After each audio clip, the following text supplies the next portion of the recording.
Happy heresies and welcome to the desert of the real. As you probably know, this is a special show. You're seeing me, you're seeing my face on video, and it's not the traditional intro. But yes, it is a special show. A double header, both on video and audio. Why am I doing this? Well, it's 2022 now. And as you probably know, the Archons are just getting warmed up. This year will probably be as unreal as the last few years in this age of Hermes, Philip K. Dick world, and Gnostic times. So, as a gift to you, I thought I'd offer you some extra gnosis, something for your toolbox to get you through the year. I think you'll find these shows very useful. And it's a gift to you because 2021 was Aeon Byte's best year. Truly appreciate your support, your company, and your feedback. So it's a gift. And it will be, the two interviews will be full for subscribers and non-subscribers. However, I have a very cool bonus for all subscribers if you're listening on audio. Our cool astral guests will be, first, we will have an interview with video game creator, MIT and Stanford graduate, Silicon Valley sage, and entrepreneur Rizwan Virk on his book, The Simulated Multiverse. Very cool read. And as you will see, basically supporting what the Gnostics contended 2,000 years ago, and now science, logic, and math are supporting. Reality is becoming unreal. Our second guest, also very cool and very relevant to today's Gnosis, is Tamra Lucid, and she will be discussing her book, Making the Ordinary Extraordinary. She's a cool cat, and she's a musician, an editor, and an all-around cool esotericist. The book is a personal biography of her working under and being friends with Manly P. Hall. So lock up your daughters of orthodoxy and let's get this party started. First will be Rizwan's interview, and my takeaway or preview drivel, if you want to call it, is that of the simulation theory. One of the themes you'll see in the interview, and this harkens and echoes back to our interview with Ronnie that I did in 2021 on his great documentary, A Glitch in the Matrix. And the theme is that the simulated reality, beyond being, as I said, what the Gnostics predicted and what we probably are truly in, is, well, let me back up. As I've said before, too, we live in very divide and conquer times. It's a great weapon of them dar Archons, and it's worked. This circular firing squad. So, something to unite us, and perhaps the best thing might be the simulated theory. Why? Well, because the simulated reality or simulated theory, or whatever you want to call it, whatever we're doing today, it does unite both science and religion, mysticism and philosophy. These ideas can, again, get rid of that divide and conquer and help us move on to the future and unite us more here in the present, as these are Gnostic times. Needless to say, in our interview, there will be a whole lot of Philip K. Dick. So that's a theme to keep in mind, and definitely several other themes, because Rez is simply the bomb, the Gnosis bomb. So without further ado or goodbye, let us to our interview with Rizwan Virk. This is the Aeon Byte interview, and with us we have the pleasure of being joined by Rizwan Virk. How are you, Rez? And thanks for coming on the show. Doing all right. Thanks for having me on the show. Oh, it's an honor to have you. Loved your book, loved your work. For the audience, here is, I'm putting in the light, Simulated Multiverse, which was a really good read, and I like it because it's a very approachable read. I'm one of those people, if you start hitting me with science and physics, I get all doughy-eyed, but you make it very approachable, and your views of putting movies with each chapter so we can kind of understand what you're talking about was really cool. So good job. Oh, thanks. Yeah, I find, with these topics, when we're talking about simulation theory and reality not being real, the references to science fiction are the easiest way to get the point across. And then the science kind of follows along that. So even if somebody doesn't want to get into the details, they can still get the gist of things. Yeah. Yeah. Yeah. It's great, and it's easy to understand, especially with this wealth of movies that really support simulated reality and the simulated universe. And with us too from outer space and another simulation, we've got the Moondog Vance. Vance, how are you doing tonight? Well, I couldn't be here tonight, so I sent my simulated copy from another universe to Your sit avatar. Yes. Well, we would know pretty soon. We won't know the difference, right? As the AI That's gets true. good enough, we could be talking to, just AI avatars and not Yep. physical ones. Yeah.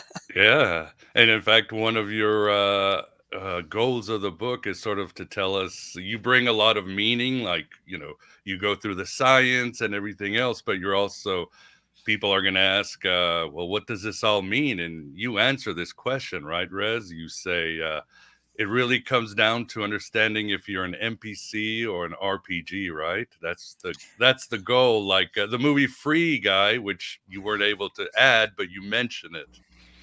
Right, because it came out just after I had finished the draft. Otherwise, I definitely would have, talked more about Free Guy as well. But yeah, and I like to draw that distinction between the NPC version of the simulation hypothesis, which is what most scientists and academics, when they talk about the idea of living in a simulation, that's what they're talking about typically, versus the RPG version where we exist outside of the game and then we are playing an avatar inside the game. And for me, that's closer to, what all the world's religions have been talking about. And I believe that gives us a better framework for understanding, how we might think about this and what meaning we might ascribe to it. But of course, in video games, I'm a video game guy. I was making games for years, and then I became an investor in video game companies. Inside a game like World of Warcraft, you have both PCs, player characters, and NPCs, non-player characters. And so, they're not necessarily mutually exclusive. It's actually more like a spectrum.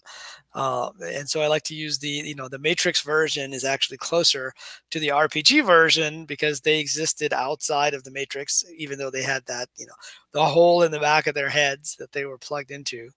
But whereas Agent Smith at least started off as just an NPC, right? Yeah, same as the guy in Free Guy. He starts out and he becomes aware because the software is so good. So, yeah, very interesting. And why did you decide to write the Simulated Multiverse? I mean, your book, The Simulation Hypothesis, I've read it, is very successful and very exhaustive. Was there anything that said, oh my God, I got to write this book now? Because they're close together. Yeah, they are close together, and they came out, within a couple of years of each other. This year, I like to say, is the year of simulation movies. Even eclipsing 1999, which of course is the year that The Matrix came out. But there were also two other movies that year, major movies, which was The 13th Floor and Existence, which both touched on this idea as well. And this year, with The Matrix coming out, probably by the time people, listen or watch this episode, the new movie will be out. But it's really the fourth movie to deal with this that's been, kind of well known out there. And I know you've had, I think, did you have Rodney Asher on your podcast who did Glitch in the Matrix? That's right. And then there was Bliss, which was, with who's it? I forget the guy's name now, but it's with a well-known actor. Owen, and Salma Hayek. Owen. Yeah.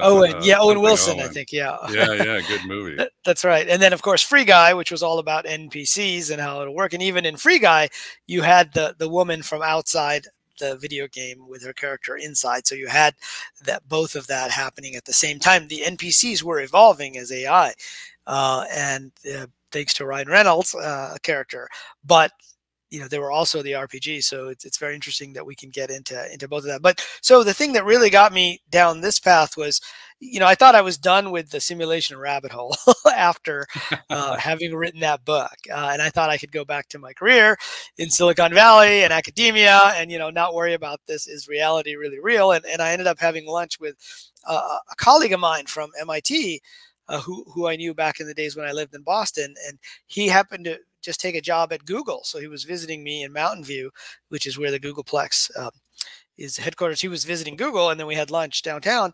And he said, "Oh, I read your book. It was really interesting. Do you realize that's a really good explanation for this thing called the Mandela Effect?" I said, "Oh, that's interesting. I hadn't really, thought about that much. I had heard of the Mandela Effect, as probably many of your listeners and viewers will have heard of it. But like most scientifically minded people, I tended to dismiss it as a case of faulty memory." And he said, "Well, the rabbit hole goes pretty deep." And so I ended up going back and kind of revisiting the idea of the Mandela Effect, from the point of view of the simulation theory and quantum mechanics, and realized that there was actually a pretty compelling explanation for this idea that there might not just be multiple possible futures. I think everyone buys into that, including all the scientists, but that there was so much weirdness within quantum mechanics that it's also implying that there are multiple possible pasts as well. And so with that, I ended up going back, and it was reminding me a lot of Philip K. Dick's speech in Metz, France. And I think you've had Tessa Dick on your show, and I interviewed her when I was writing the first book. And at the time, I just thought, oh, it's a fun thing to just mention that, I met her, and she told me a little bit about that famous statement that Philip K. Dick made in his speech, which is the one that everyone remembers, which I think you're going to play, which is about we live in a computer programmed reality, and the only clue we have is when some variable is changed or some alteration in our reality occurs. But I went back and saw the next statement, which is about deja vu, and talking about we would be reliving the same events again, and we would be hearing the same words, saying the same words. And so I really went deep on the Metz speech and realized that, what he was really talking about, not that he wasn't talking about computer simulation, but that was like the less important part of what he was saying. It was this idea that you could, if you're in a computer program simulation, you can change variables and rerun events. And one thing that always intrigued me was that he claimed that the Man in the High Castle was written based on fragmentary residual memories of an alternate timeline, and he got really deep into that, saying that he eventually had his anamnesis, where the memories came flooding back to him, where he remembered the full memories from those timelines. And it sounds like there was more than one as well.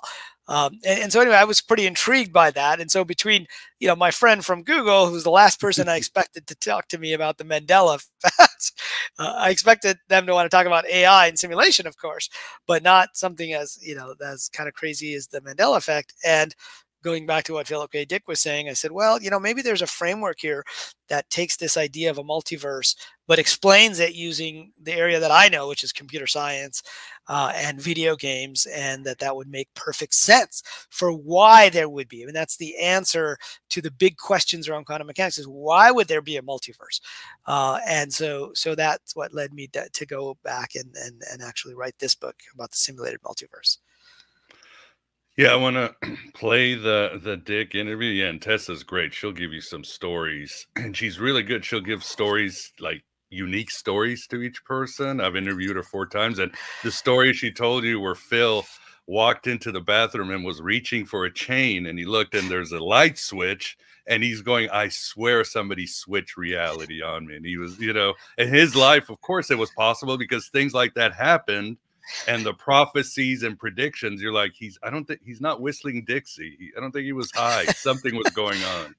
Right. And that, of course, led to him writing The Adjustment Team, which was the basis for that movie, The Adjustment Bureau, with Matt Damon and Emily Blunt. So, yeah, she told some interesting stories, but maybe I should talk to her again and see if there's some new stories that I can coax out of her about. Oh, she will. We can compare notes because I've got some for you that are very impressive. And so the Mandela Effect, and I'm sure we all have a hill to die on when it comes to the Mandela Effect. But so basically, for the audience to understand, it's this is your idea, is that the core loop where things are feeding each other constantly, and that can actually change the past. The simulation is always self-correcting itself or changing, like chaos theory or something, adding something here and there, it changes the entire thing? Or am I way off base? Well, you're kind of on the right track there, but I mean, the Mandela effect, and we can define it for those who don't know it, although probably most of your listeners Yeah, might have a but, sense of it, which is that a certain group of people remembered Nelson Mandela dying in prison in the 80s. And the term was coined by a blogger, Fiona Broom, in 2010 when she was at Dragon Con. And she found that there were people who remembered Nelson Mandela dying, but he was still alive at that point, right? Of course, he was released from prison in the 90s, became president of South Africa, won the Nobel Peace Prize, and I think he died in 2013. At least in our timeline, he did, right? And no. so, as she discovered all these different events, whether it's, the tank boy, the young man that was in front of the tank at Tiananmen Square, or it's small things like the spelling of the Bernstein Bears, which is actually the Bernstein Bears.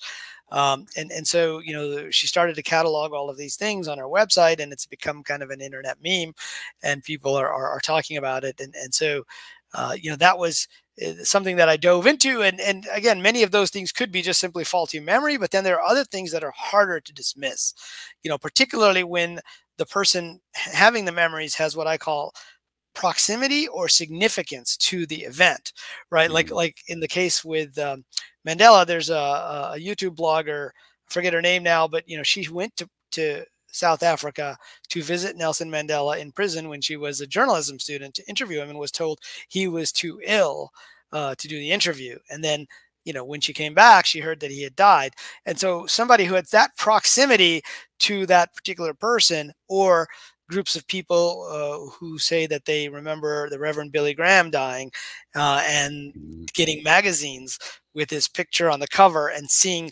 the funerals of both Mandela and Billy Graham, and giving very vivid, detailed descriptions for those evangelical Christians who followed that ministry. To them, there was significance of that. And so, the more I found these types of examples, as opposed to, the Flintstones is missing a T. Is it the Flintstones versus the Flintstones? Is it Jif versus Jiffy? Because mainstream scientists tend to dismiss that as simple, memory errors, and that could be. And so, my goal was not necessarily to prove the Mandela effect right or wrong, but to say, what if these people are actually remembering, particularly the bigger ones who have some significance to those events, are remembering alternate timelines? Could we do that in this context of a simulation? And it turns out we can, because why do we run simulations in the first place?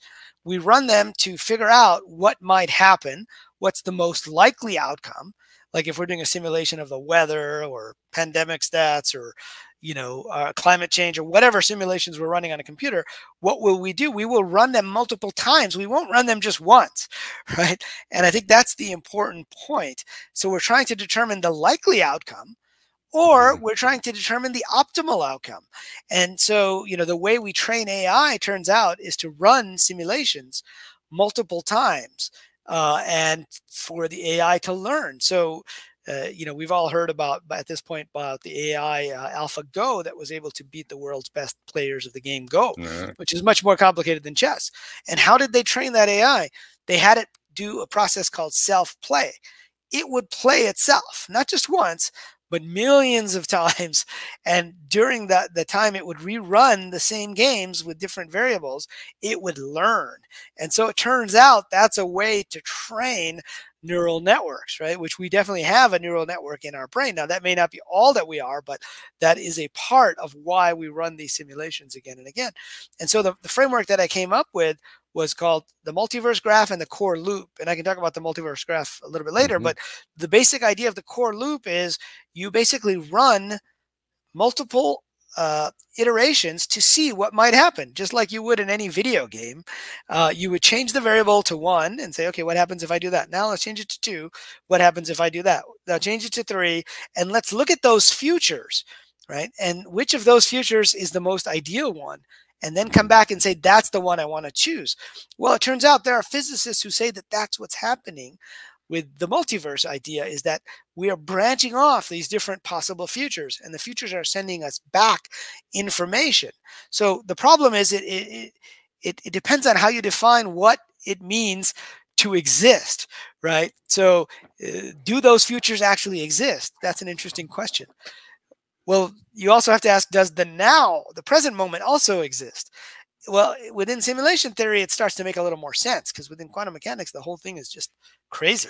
Uh, it's like, well, you can't really say what's really happening. But with simulation theory, you can say it exists because this is what's being rendered at the moment in the game. Everything else is just stored as information. And so those futures do exist in the sense that we already ran the simulation to see what would happen. And now we're making a choice. And that's exactly how we train AI to go against video games. In a simple way, you can just say, in a chess game, if I were to move the queen versus the pawn, what would happen? And you play it all out. And turns out you get this giant graph of possibilities. And turns out you can represent the whole universe that way. If you take all the information that's in the universe, you can create what I call the multiverse graph, which is all the possible values of all the bits of information in the universe, which physicists estimate to be at something like 10 to the 80 particles times some constant number like 6 or 100 or something like that. But whatever the number is, it turns out that's how we use quantum computers. We can use quantum computers to solve really complex problems like breaking cryptography, right? So if you're sending, information over the internet, it's not that the computers can't break that code. It's that it would take them way too long, because they would have to take each of the 256 bits or the 512 bits and try every single possibility, which would take literally millions of years for my laptop to do that, because we'd have to do each one in serial, do one and then the next and the next. And that's why you can't break Bitcoin. But if you had a quantum computer, you could do them all in parallel. It would find the one that's the best and come back and say, here's the answer that works. The other answers we just discard. Well, that's a computational process. And so that's what the core loop is. I know that was kind of a long answer to your question about the core loop. The core loop is basically this idea that we're exploring these possible futures and we're figuring out what the possible outcomes are. And then we're choosing the one that we want to go down at this point in time. No, well said and makes sense. And as you write with Phil Dick, he puts the idea, he gets into the Gnostic idea, there's a programmer and a counter program, the Gnostic Zoroastrian. There's a battle somewhere, because that's how his mind worked. And as you write too, even Elon Musk and others, well, Elon Musk said there's a 0% chance we live in a material universe. I would agree with him. And as also right too, you talk about the simulation point, that if someone already invented it, it's already in there. It's like time travel. What's the idea? If time travel is possible, somebody already invented it and has been moving through time. Kind of the same thing, right? Right. Yeah. So, commenting on that. So on the Philip K. Dick part of it, yeah, he talked about the programmer and the counter programmer. And, he even used the analogy in his Met speech of a chessboard, right? It's as if they're sitting there playing chess and they're changing the variables, not just in the present, but in the past, right? And so I found that really intriguing. And then because he had memories of this alternate timeline where, say, the Japanese and the Germans won World War II, he said all we would have to do is find other people who also had memories of an alternate timeline. And turns out that wasn't easy to do pre-internet, but when the internet came out, it was very possible to do that.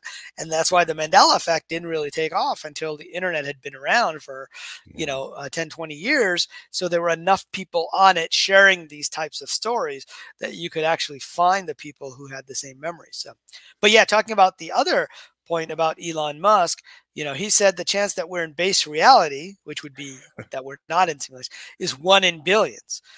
And so I got into, which is pretty much zero, as you said.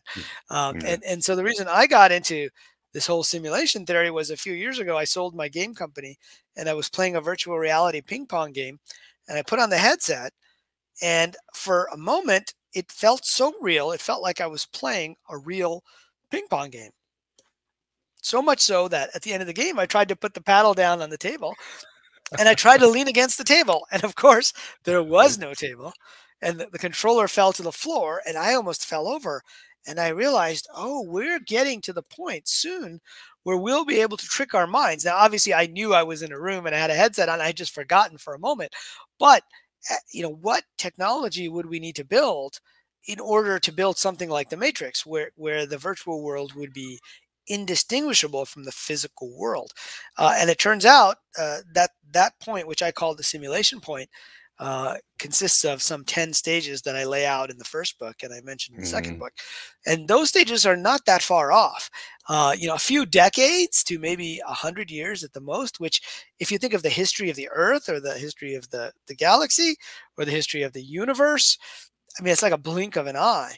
And so the argument that Elon Musk was referring to came from a philosopher at Oxford named Nick Bostrom. And Bostrom wrote a paper in 2003 called "Are You Living in a Computer Simulation?" And he basically made a statistical argument. He said, look, either technological civilizations like us will get to that point or not. And if they do, then they're not just going to create one simulation, assuming they create at least one. I mean, they might decide to create 0. That's another possibility. But they will create probably at least one. But if they create one, they're going to create lots of simulations. Why? Because you just need more computing power. It's like cranking up another server on AWS, on Amazon Web Services, right? And so he said they're going to create potentially millions of simulations, with billions of simulated beings. And so they're going to be lots of simulated worlds with way more simulated beings than there is base reality. There's only one. And simulated physical beings, there's only so many, a finite set. So if you're a being in a reality, which are you most likely to be? Are you most likely to be one of these, of which there's a lot, or these, of which there's a little? Well, just statistically speaking, he made the argument it's more likely to be those.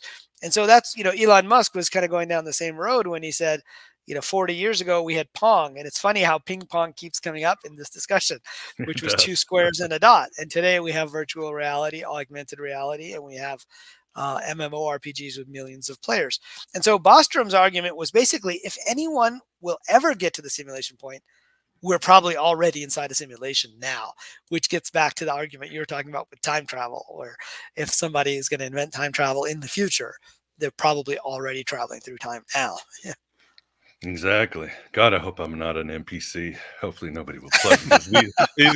These conversations get freaky. Yeah, and I like how you argue that a digital universe is much more likely than a physical multiverse for reasons of information storage, compression, cloning, and processing. So you sort of argue that it's even more possible, right? Yeah. So, what happened was, as I started to research the physics side of it, I always thought that there was this thing called matter, right? Because most scientists today still hold a materialist point of view, that there is something called a material world, and that there is only one timeline in the material world, and that's the one that we're on.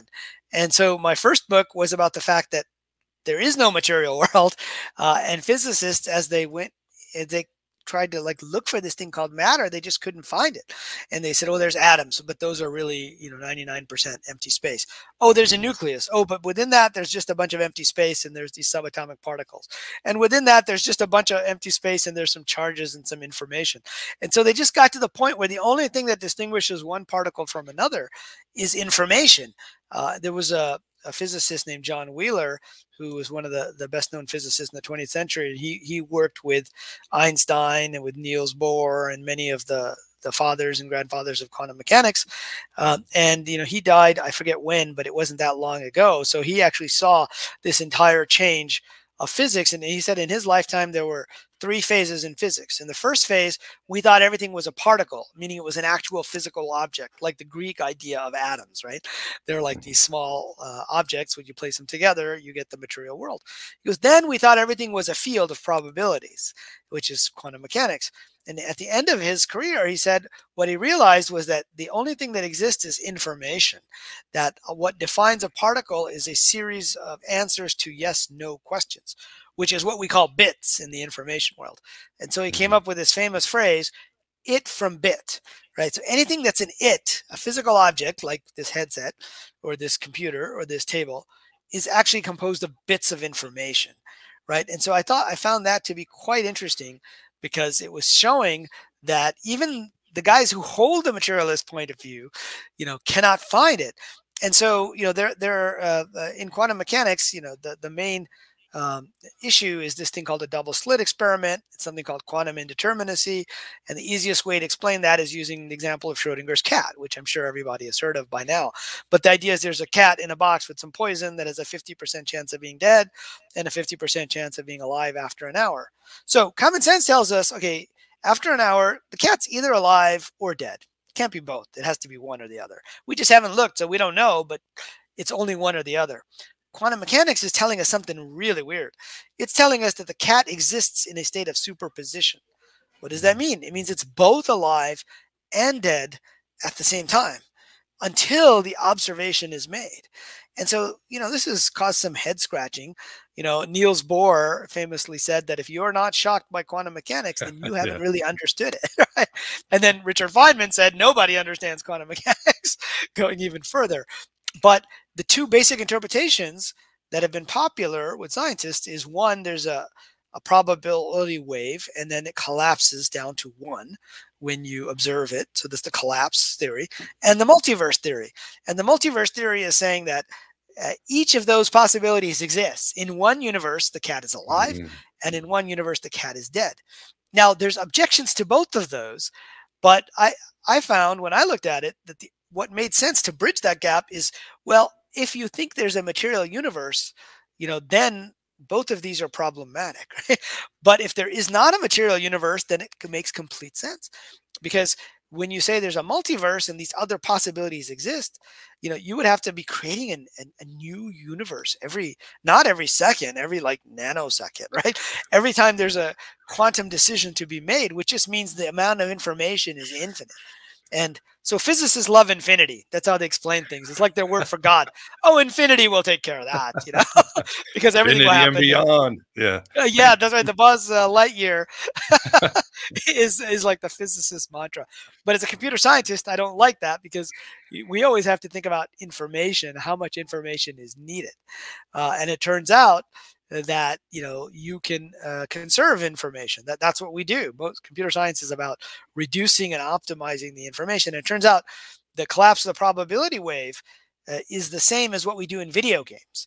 Right? If you tried to create a video game like Fortnite or World of Warcraft back in the 1980s on a Commodore 64, it wouldn't work. I mean, that's when I was a kid. I'm dating myself now, but I learned to program on Apple II and Commodore 64, and there just was not enough processing power to keep track of all the pixels in a 3D environment. Now, computing power has gotten better, but what's even more important is that we came up with these algorithms. So we only need to render that which our avatar observes inside the game, right? So you can only see the point of view of the avatar. You don't have to see the rest of the world. I mean, the 3D world could be huge, but your computer doesn't have to render all of it. So the golden rule in video games is only render that which is observed. And turns out the golden rule in physics is only render that which is observed. And turns out with the multiverse, it starts to make more sense because then you don't need all these physical universes to be spawned all the time. You just need to keep track of the information that those universes might have. And you only need to render them as you explore the different branches of what I call the multiverse graph, which is the core loop. So that's what this book is about. It's about tying together these two concepts and ways of looking at the world, that if it's information, a good scientific model is one where something that looks incomprehensible becomes at least understandable, and I feel like the simulation theory, even though not a lot of physicists like it, right? Because they're still saying, "Oh, we don't know how to do this. We don't know how to do this." One German physicist says, and my point is, well, we didn't know how to do a lot of things in the past, but we figured it out, and we will figure out how to optimize information to create a fully rendered world. So yeah, that's how those concepts all tie together. No, that's really well said. And as Philip K. Dick, since the universe is made of information, then it could be said information will save us. The empire never ended. Don't get me started. But I do want to play him. But first, Vance, do you have a question or what do you think? Well, yeah. I'm with you. Well, as you know, I know something about this. I use simulations all the time. And the real question is, who are these agencies that collapse the wave function, this consciousness, and what is this reality? How do you define it? Those two things are very much related, right? So you were talking before, you only render what, you know, the quote unquote player is perceiving, but how does this whole system know that there's a player? What's the difference between the player and the environment that the alleged player is playing in? How does that work? Yeah, and that's a good question. And I think it hits at the heart of what we talked about earlier, which is the NPC versus the RPG debate about the Right. nature of the simulation. But, you know, I'm a video game guy, so the way I think of it is that the NPC version is kind of like when we run these simulations of worlds like SimCity or, you know, these simulations of the weather, and we are running them for ourselves to watch, right? And we're not so concerned about the individual entities that are within the simulation. It's just one observer, if you will, on that entire simulation. But in multiplayer games, which is what I've been involved with, MMORPGs, it's done differently, right? There are millions of players all playing the game at the same time. And each of them has a rendering device, right? So if you think about it, you and I, we are not talking right now, right? I am talking to my computer, which is transforming. Yeah, there's a camera in my computer, but it's transforming it into bits of information. And the bits of information are being sent to, I guess, each of your computers, right? So, and you guys are rendering it on your laptops or your phone or whatever you're using to do it. And so something is synchronizing all of this information, right? And same thing in a video game, like World of Warcraft or Fortnite or any of these games. And if they ever work out the bugs, you know, Cyberpunk 2077, right? That each of us is rendering our little piece. And then something has to synchronize that on the server. So I believe there's two things going on. Well, one there's a is system, our right? device. Yeah, there's a system. Let's call it the system, the universe, the system. But then there's a whole bunch of agencies we're postulating that are sitting outside the system, which are interfaced to it. So they're not really created by the system. They are just manipulating the system. But now here's the other question. How do these agencies, they must be sitting in some sort of universe themselves, right? Just as we're sitting in what we call the real world and we're interacting with our computers, which are rendering and so forth. But now, how do they know that they're not in a further simulation? And you can just take that infinitely. That's one of the conundrums I see in the simulation hypothesis. Yeah, absolutely. And, you know, the reason I refer to so much science fiction in my book is sometimes it's the easiest way to talk about this kind of thing. And I mentioned the movie The 13th Floor, right? Oh, yeah. Which you guys that was invested. Yeah. And in that, they were in the 1990s, which is when the movie came out. And they created a simulation of, I think it was like the 1930s or 40s, Los Angeles, right? And they went back in, and there were NPCs and there were PCs when they would go in and take over a character and play that character for a little. And then they found out that the 90s was actually also a simulation, and someone from the future, actually, I don't know what year it was. Maybe it was from today, 2021. I don't know. I'll have to go back and watch it again. But what the person that came from the future into the simulation said was, we created thousands of simulations, and yours was the only one that created a nested simulation. And therefore, we came in here to shut you down because you're using too much computing power, right? Right. Our power bill was too high. No. Exactly. Too much Bitcoin mining was going on inside the simulation. And so, you know, I tend to take the point of view that, yes, you can have stacked simulations, but there's a limit to how many levels you can have because, again, it requires infinite computing power. And I don't believe in necessarily infinite power. I believe that there is a certain amount of power and computational ability that's used within. Now, but again, your guess is as good as mine in terms of what does it look like outside the simulation. The agents that you're talking about tend to be more like super users or programmers and counter programmers, right, who are able to tweak the simulation. But then I believe it's also us, right, that we live outside the simulation and we are players, as in the Matrix. And that's what, you know, not just the Gnostics, but really pretty much all the major religions of the world have something that talks about this idea, and they call it a soul, right? That exists outside the simulation. And within Buddhism and Hinduism, you don't even have to make an analogy to a video game. I mean, literally, you go in, you choose a role, and you're stuck with that role. It's a game, yeah. We're all and Krishna pretending to be our something else, basically. Right, but even before, you know, so you start with this level of the infinite, let's call it in this case, but you know, even within what's called a soul, there's disagreements between Hinduism and Buddhism about whether the thing that's playing each of these roles, that the thing that's reincarnating is an indestructible soul. But in Buddhism, turns out they tweaked it a little bit. There's no such thing.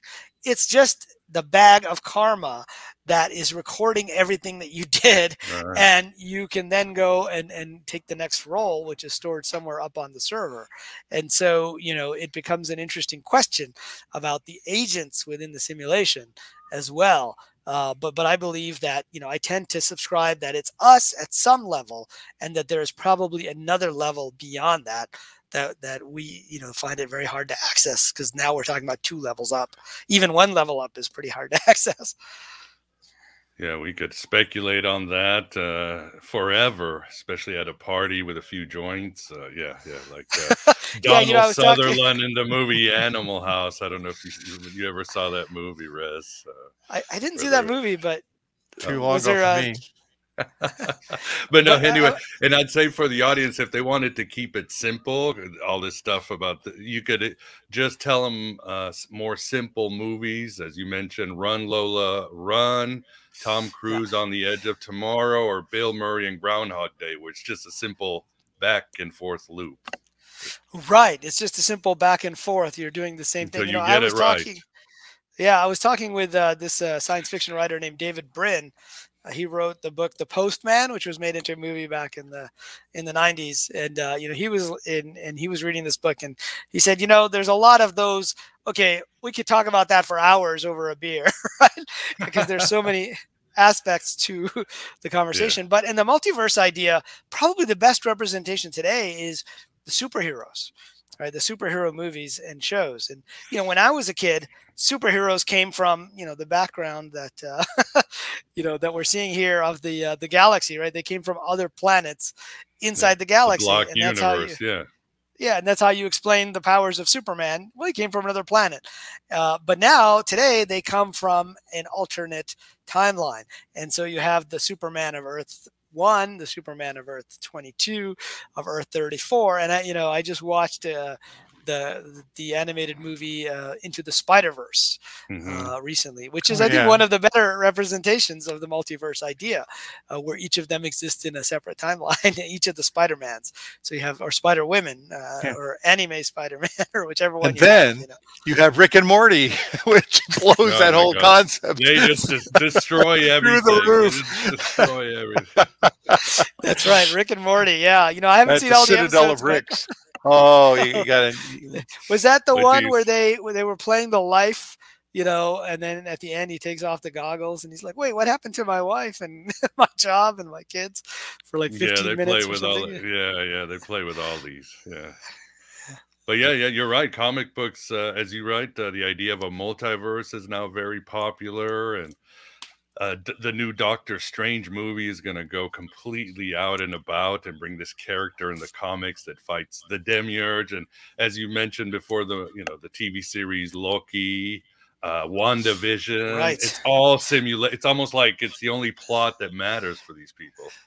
Yeah, and on the one hand, you can be cynical and say, well, it just gives them infinite storytelling capabilities, so that's why they like it. But what I liked about Loki was they showed, this timeline, they showed it branching off, right, into like a tree-like structure. And that actually relates very much to the concepts in the simulated multiverse, because I talk about a tree-like structure in time, right? We're used to tree-like structures in space, like, the tree goes up in space, but we use tree-like structures in computer science all the time. Turns out it's the most flexible data structure. You can pretty much store anything. And as we think about like branching off, it's a great way to think about it, but you can also prune the tree. You can also say, that timeline's not working, therefore that's the end of that branch. Now let's go on this other branch over here. Yeah. Well, let me play this because I don't want to piss off Phil, and he'll send some pink beams, and then we can comment on it because yeah, this is a blast. But let me play it, especially for the audience. I think it will crystallize a lot of what we've been talking about. It's only 2 minutes, and here we go. We are living in a computer-programmed reality, and the only clue we have to it is when some variable is changed and some alteration in our reality occurs. We would have the overwhelming impression that we were reliving the present, déjà vu, perhaps in precisely the same way, hearing the same words, saying the same words. I submit that these impressions are valid and significant, and I will even say this: such an impression is a clue that at some past time point a variable was changed, reprogrammed as it were, and that because of this an alternative world branched off. That some of my fictional works were in a literal sense true. I wrote out these dreams in novel after novel, story after story. To name two in which this prior ugly present obtained most clearly, I cite The Man in the High Castle and my 1974 novel about the U.S. as a police state called Flow My Tears, the Policeman Said. I'm going to be very candid with you. I wrote both novels based on fragmentary residual memories of such a horrid slave state world. People claim to remember past lives. I claim to remember a different, very different present life. I know of no one who has ever made this claim before, but I rather suspect that my experience is not unique. What perhaps is unique is the fact that I'm willing to talk about it. The only clue we have to it is when some variable is changed and some alteration in our reality occurs. We would have the overwhelming impression that we were reliving the present, déjà vu, perhaps in precisely the same way, hearing the same words, saying the same words. I submit that these impressions are valid and significant, and I will even say this: such an impression is a clue that at some past time point a variable was changed. Because of this, an alternative world branched off.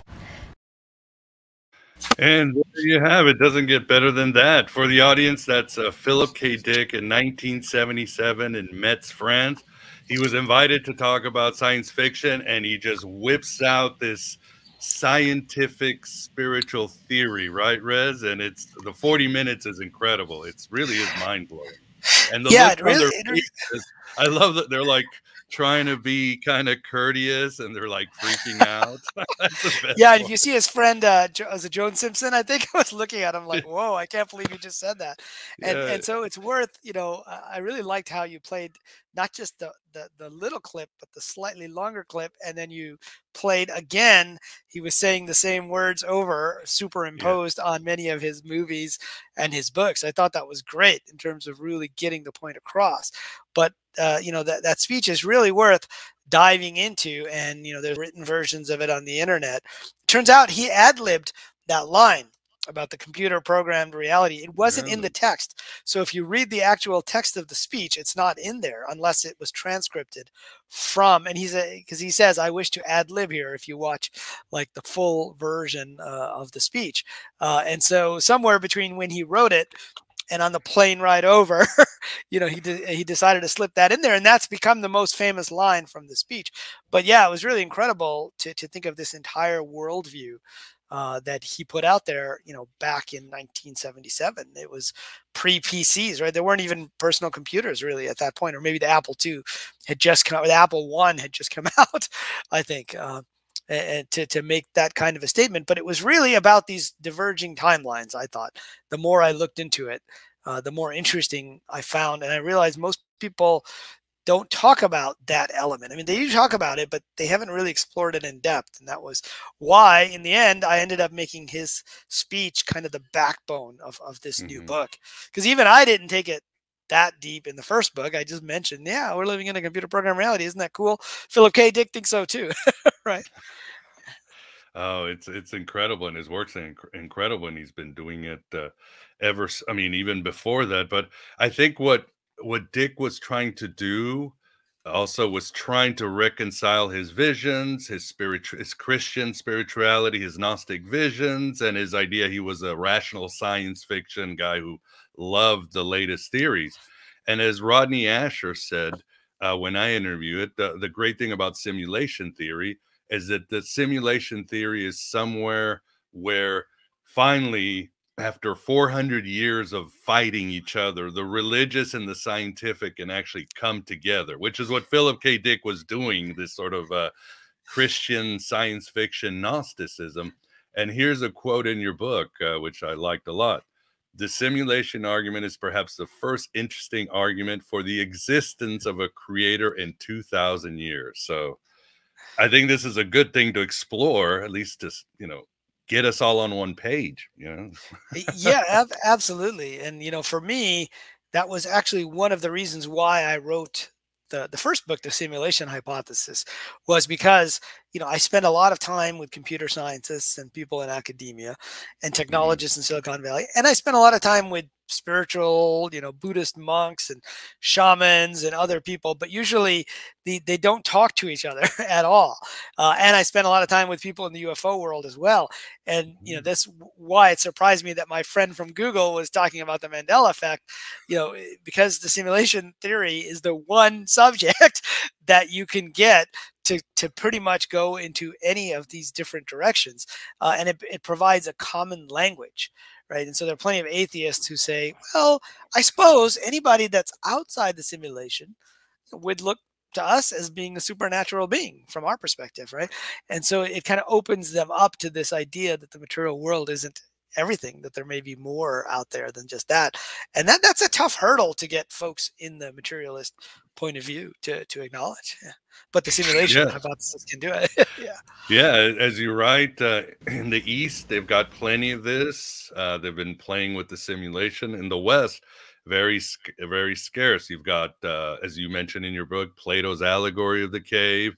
Then you jump to the Gnostics, and then it disappears into Descartes' demon, who creates this world, and he could at least say, I think, therefore I am. So at least I can start in the simulation with that. But it's not really there in metaphysics. But now we're at a point where it's scientific, it's religious, and it gives humanity something to break out from or search for. So it might be more important than you think, Riz, for the psyche of Western man, if you would.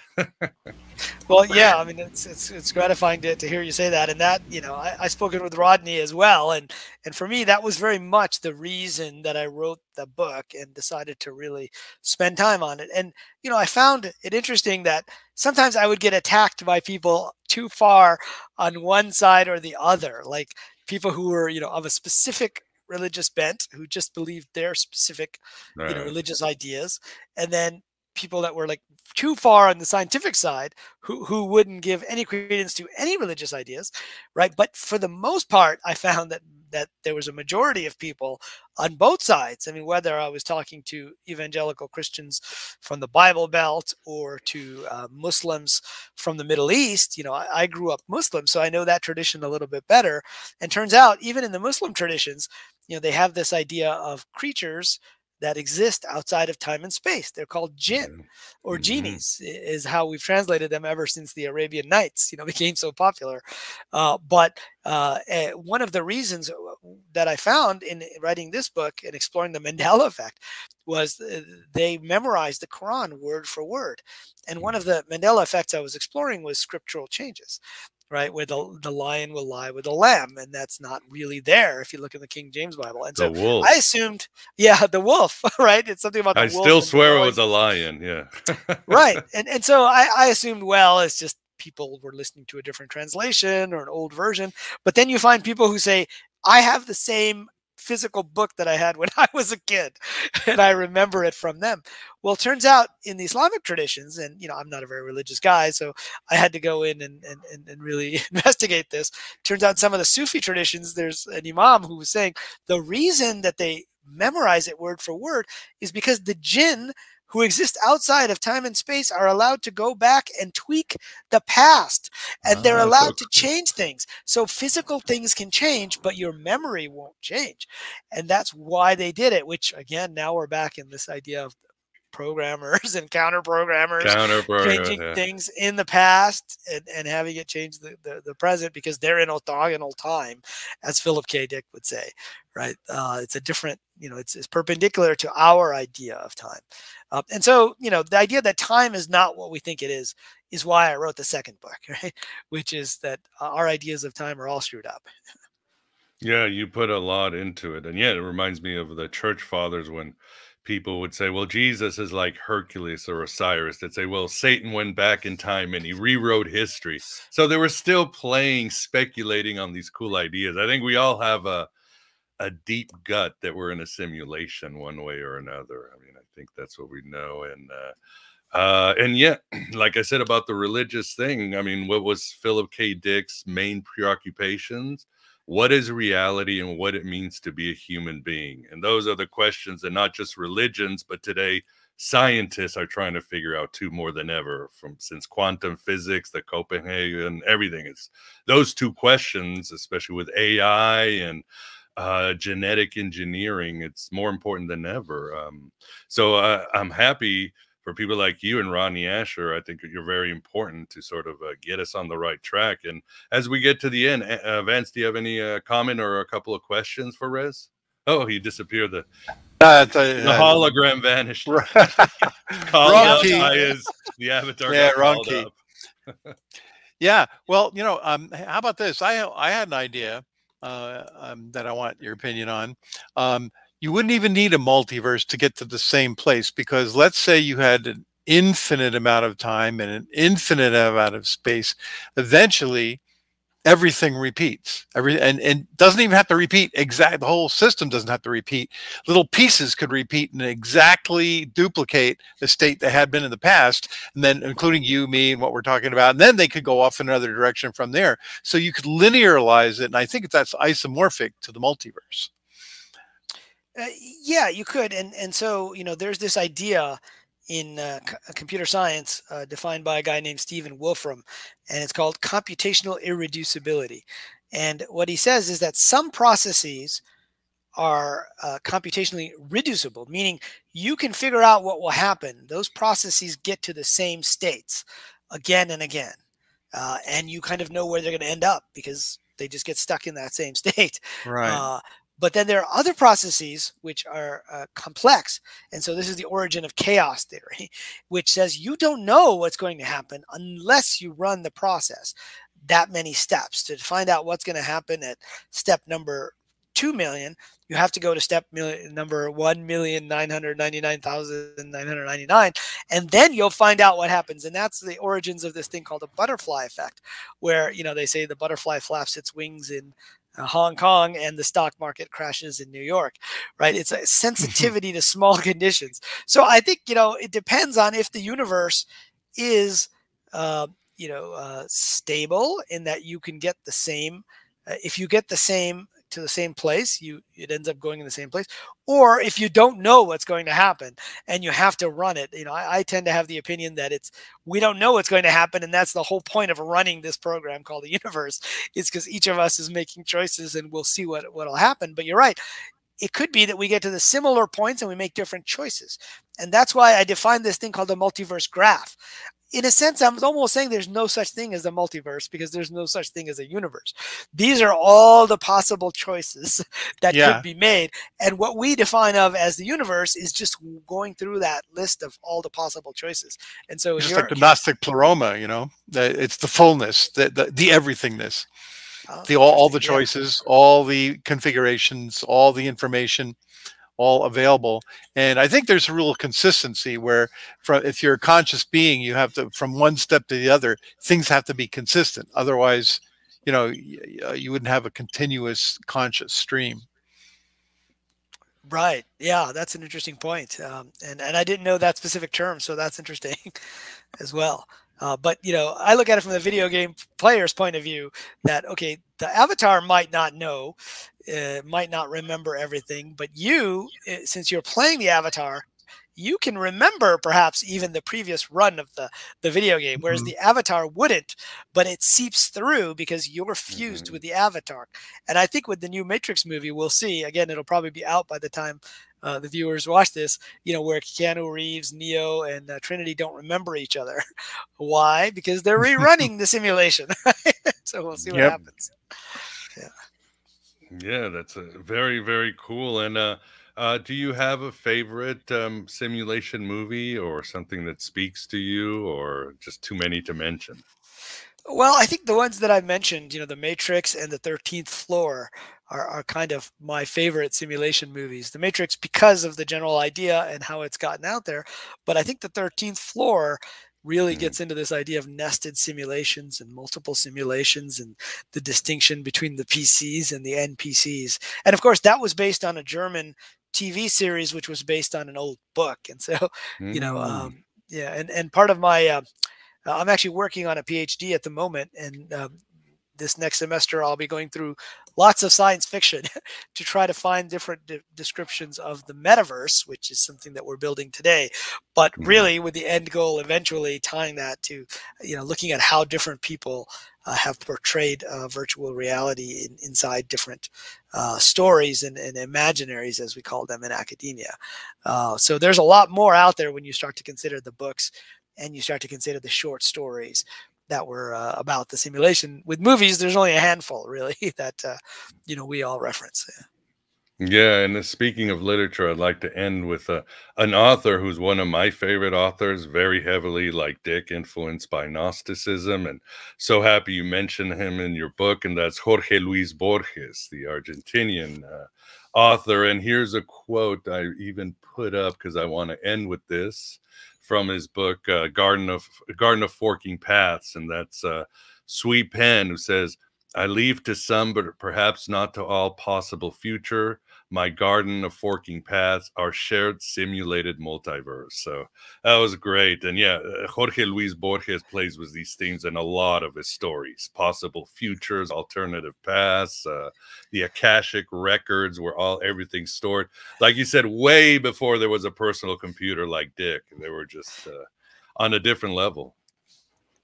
Yeah, well, I loved his story of the Garden of Forking Paths, and I felt like that was a nice metaphor. And even physicists try to use that in describing, the multiverse idea, but it fits so well with this idea that there are all these different paths, and we'll see which ones we end up going on and which one we happen to be on for the moment. Indeed.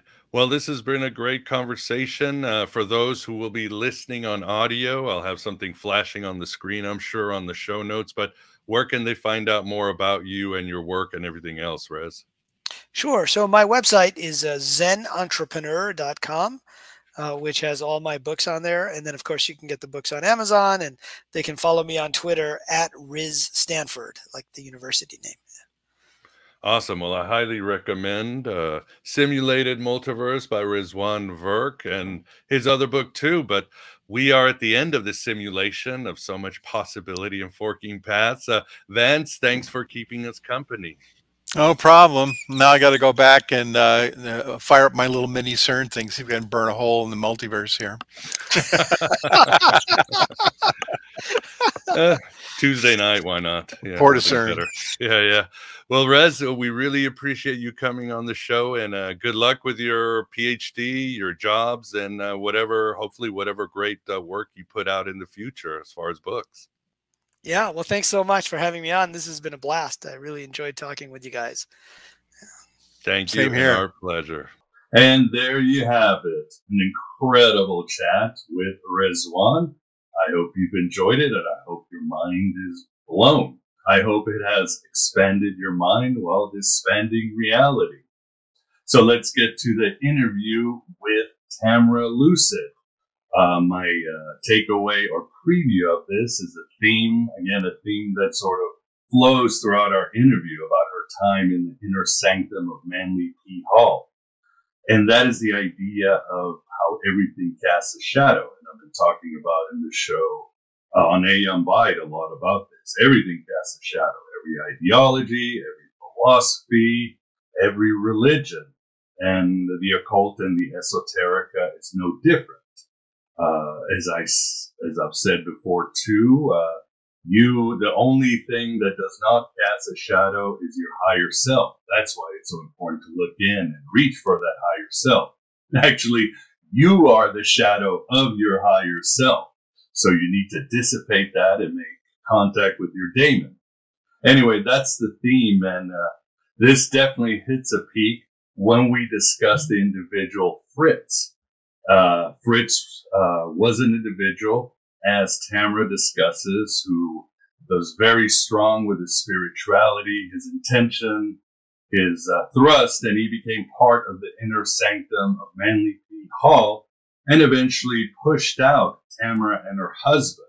As the book Making the Ordinary Extraordinary details, Fritz eventually became the caretaker of Manly P. Hall, and just before Hall passed away, he somehow handed over everything to Fritz, and that caused a huge storm afterwards, with Hall's wife Marie having to sue to get back all the resources and all the stuff that Hall allegedly handed over in his inheritance to Fritz. And it's interesting because there's not much on the internets about this controversy. And that's, again, it's strange, especially considering this age of conspiracy theories and intrigues and all that good stuff. But Fritz is definitely a symbol of how something can cast a shadow, and this shadow can completely take over a group, an organization, and an entire movement. So keep in mind that as we go to our interview with the amazing Tamra, and she has a whole lot of other good gnosis for you. Enjoy. This is the Aeon Byte interview. And with us, we definitely have the pleasure of being joined by Tamra Lucid to discuss her book. And I'm sure I'll have it flashing on the screen. I have it excellent. right here. Really enjoyed it. Making the Ordinary Extraordinary. My 7 years in occult Los Angeles with Manly Palmer Hall. Tamara, thank you very much for coming on the show. Thank you for having me. Pleasure is all ours. And with us, we have somebody who's definitely a fan of Mr. Hall, as Tamara calls him in the book, and that is Vance the Moondog Sachi. Vance, how you doing? I'm okay this afternoon, and I'm a fan. I haven't read him for years, and I'm not an expert, but I'm looking forward to being refreshed. Yeah, I think with Manly P. Hall, he's like a foundation to anybody who goes into the mystical or the occult. You're going to run into him. He's going to influence you. You're going to go back here and there to look at his research, and yeah, an essential figure in this history. And your book, I read it, as I told you over email. I read it in one evening. I sat here in the study. I just opened it, and I was like, couldn't put it down. It was very exciting. It was a journey. And then I reread it again, and you were definitely in the inner sanctum of Mr. Hall. And I like how you said, somebody asked you, I believe, well, why did it take you so long to write this? And you said, well, nobody had asked me this story until recently, right, Tamara? That's true. That is true. Also, I was being goaded by Arthur Johnson. He definitely pushed the idea upon me. Arthur Johnson. Who is that? I think I have. He's the guitar player and sometimes driver of Mr. Hall. Oh, okay. Yeah. One of the five fellows. Oh, yes, the five fellows, exactly. Well, awesome. Before we get into that period of your life, tell us how did you exactly become interested in these heterodox topics, the occult? How did you get into this? How did you go down into this rabbit hole, Tamara? Well, it was, let me see. As I explained in the book, Ronnie had received money for his birthday, and he was looking for Stacy Judd's book. And we went to the Bodhi tree, did not find Stacy Judd's book, but we did find The Secret Teachings. And it was such an extraordinary book. It was old, and it was so cool. And we just started reading the big book. And through reading the big book, it opened up all kinds of amazing worlds to us. And the fascination with each one of these different worlds, and there were hundreds of them, those were the rabbit holes that we definitely went after. But before that, Tamara, you were already into this stuff, right? You were into astrology and all that, or was it really the secret teachings that was that kicked it over? That kicked it over. I was interested in astrology, especially the self-interest. What does a Capricorn represent? Everybody's fascinated with their own self, but the depth, realizing that there were such depth to all these things, even the simplicity of watching nature, observation of nature, and how that relates to the human experience, that it was so compelling. It was so beautiful. All these different people that had experienced these amazing experiences that improved their lives. So I was more into self-improvement, improving the life that I was given. And that was the motivation. But not a heavy duty. I did not come from a background of intellectual pursuits or spiritual. No, that makes sense. I mean, again, astrology, 80s California, it was already there in the air, and you really went deep. And for the audience, maybe tell us how you met Ronnie Pontiac. That was also obviously a very big synchronicity and time in your life. In the book, I describe meeting in a rainy parking lot at like 2 a.m. and requesting assistance from a stranger, a kind stranger that didn't seem very kind at the time, but I thought he was a good person. And I've never been wrong about that observation. Yeah, I believe, didn't people warn you at the bar? Watch out for this dude. You didn't listen? This guy's bad news. Look at him. He's smoking a black cigarette in the rain. That's got to be a nefarious man. A Bond villain.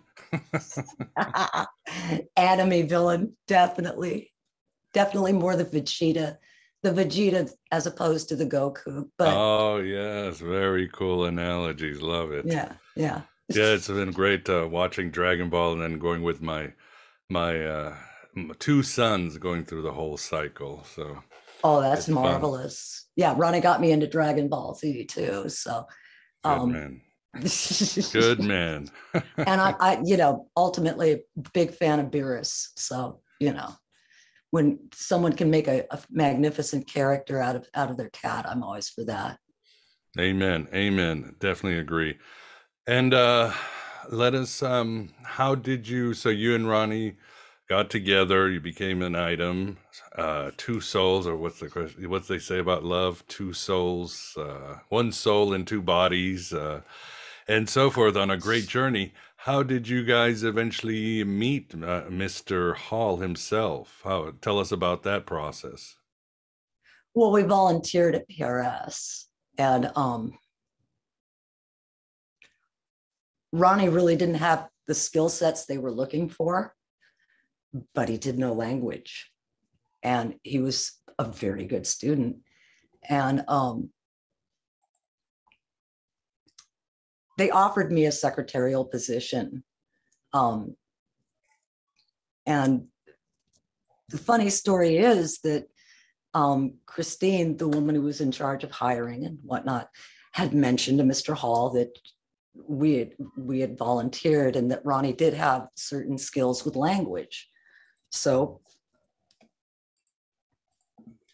Edith, Mr. Hall's secretary, called and no, I'm not sure which one. I think it was Christine called and said, could Ronnie come in with a meeting with Mr. Hall? He wants to speak to him. And, that caused great concern. But Ronnie went into the meeting. There was a phalanx of women there, of course. Pat, Christine, Edith, Pearl, Alice, all these very intimidating women. And of course, Mr. Hall offering Ronnie to come in and sit down and make yourself miserable. And he started talking to Ronnie and he said, well, you know, languages, how are you with them? French, German. And Ronnie said, I can do that with a dictionary, of course. And Mr. Hall was fine. Here's the galley to my alchemical bibliography. Go ahead, work that, edit that, help me out. And poor Ronnie was just beside himself. He really did not feel up to the task. And as he walked out the door, of course, Pat was standing there and she said, I'll take that now. And he was like, thank you. You know, this is too much. I don't think I can do that. And we were convinced that, okay, maybe Mr. Hall was just a little too enthusiastic, you know, it made a mistake. Well, of course, that evening, Edith called on the phone and said, Ronnie, Mr. Hall's office, 9 a.m. We were both like, okay. Now, I'm not involved there. Ronnie's on his own. And again, he went to Mr. Hall's office. Mr. Hall slid that galley in front of him and said, from now on, you take orders from me, and I want you to work on the bibliography for me. So Ronnie took that as, that's what I'm here to do. I'm going to take this mission up and I'm going to do the best job I possibly can. This man is trusting me. And on our way home, we had to stop and get many dictionaries, language dictionaries, Latin, and some books on alchemy, because we did not have a deep understanding of alchemy at that point. So that started, that was the first, meeting. Quite a meeting. And yeah, you and Ronnie became friends with Mr. Hall. You became part of the organization. And it's amazing how Ronnie became, it's almost like he was chosen to be the protege of Mr. Hall from the get-go. Eventually, he was giving lectures, he was being shown or given the keys to the kingdom, if you would, or shown around. So that must have been kind of surprising. And obviously Ronnie was up to the task. He was popular, his research hit, he obviously got the right people jealous, so that means he was doing something right, especially in a hallowed organization like where you guys were. So were you just so surprised, or it's just this destiny? It was stunning. I mean, for us, it was, you can tell by the reaction. We had come from such a different background. We were not the philosophical types, and yet we were given through friendship and just association. There was a kindness there, a sharing between people.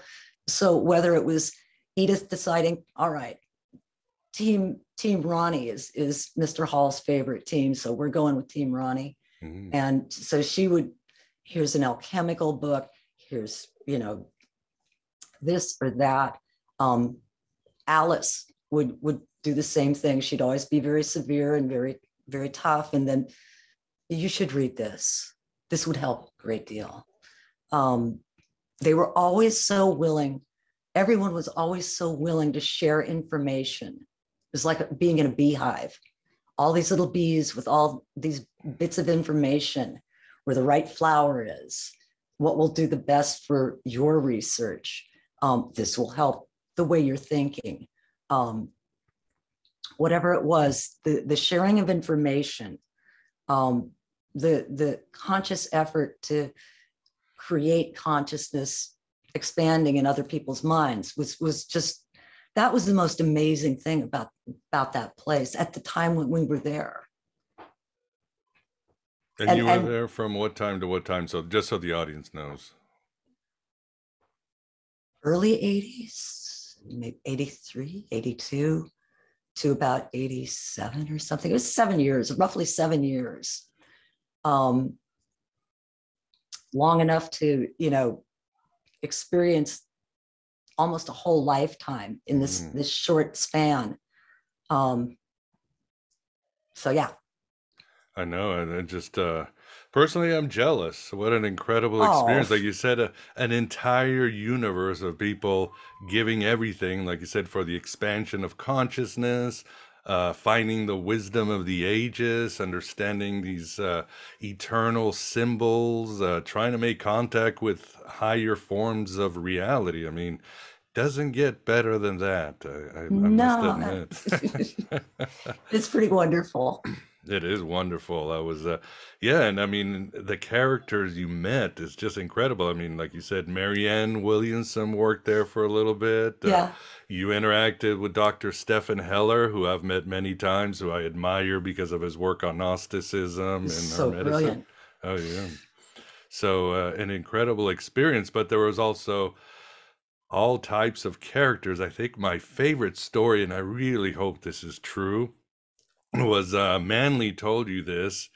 He said that there was a meeting. I'm not sure if it was there where you were, but some lady had to announce that she was the reincarnation of Hypatia of Alexandria. And suddenly another lady goes, "No, I am." And another one goes, "No, I am." And so that was a joke. But a wonderful joke. He was always so capable of applying a joke, applying a little parable or something, a story. Brilliant use of stories. You could teach everything in a simple joke or a simple story. He was an artist with that. Always could paint or weave the most beautiful and telling things without any difficulty, without taking away all the intellectual riffraff, you might call it, and just getting down to the essence, the beauty of the story and how it applies to the elevation of your soul, ultimately the elevation of your soul or your intellect.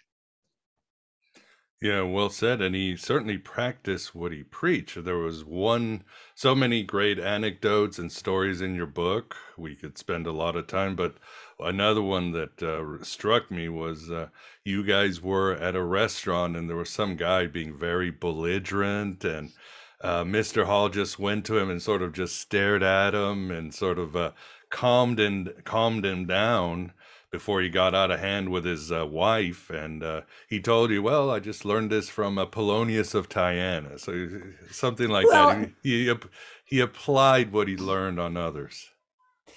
Well, yeah, I mean, he never looked that man in his eyes. It was beautiful martial arts, actually. He basically took the momentum of his opponent and diverted it. He did not confront, he simply diverted the energy. So that man was getting very rough with his wife. Mr. Hall just stepped in front and looked the other way. The guy kept trying to get to his wife, and every time Mr. Hall seemed to be looking at something else and got right in that man's way. Oh, and he just frustrated the daylights out of the guy. And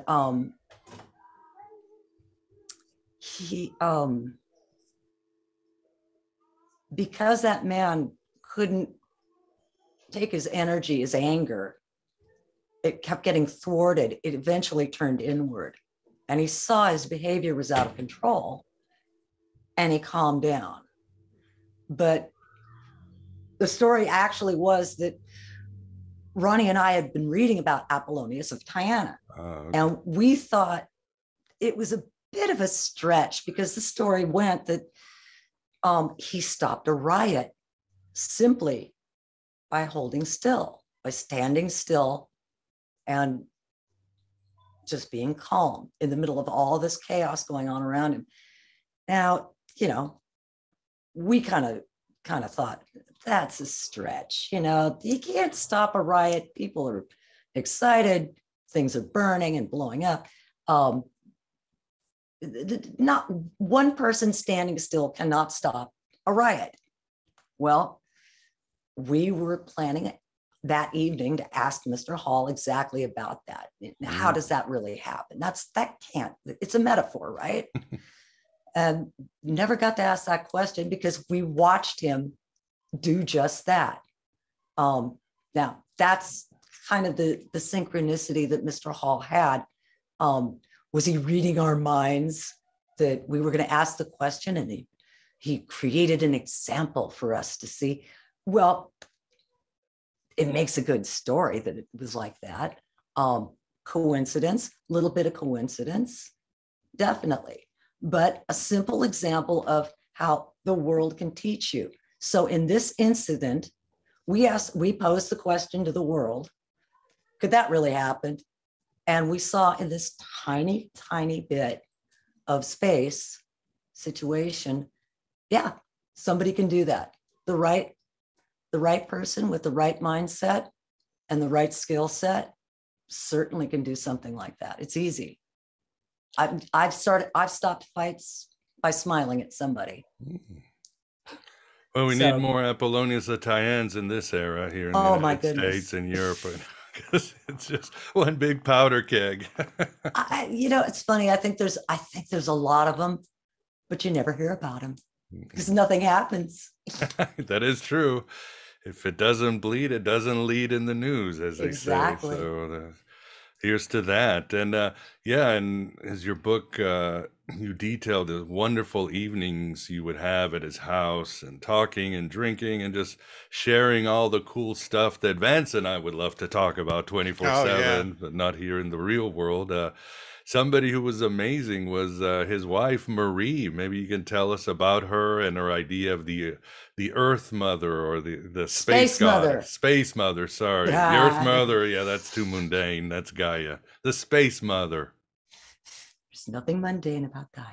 Well, a lot of books have been written and sold on it, but now we want Space Mother.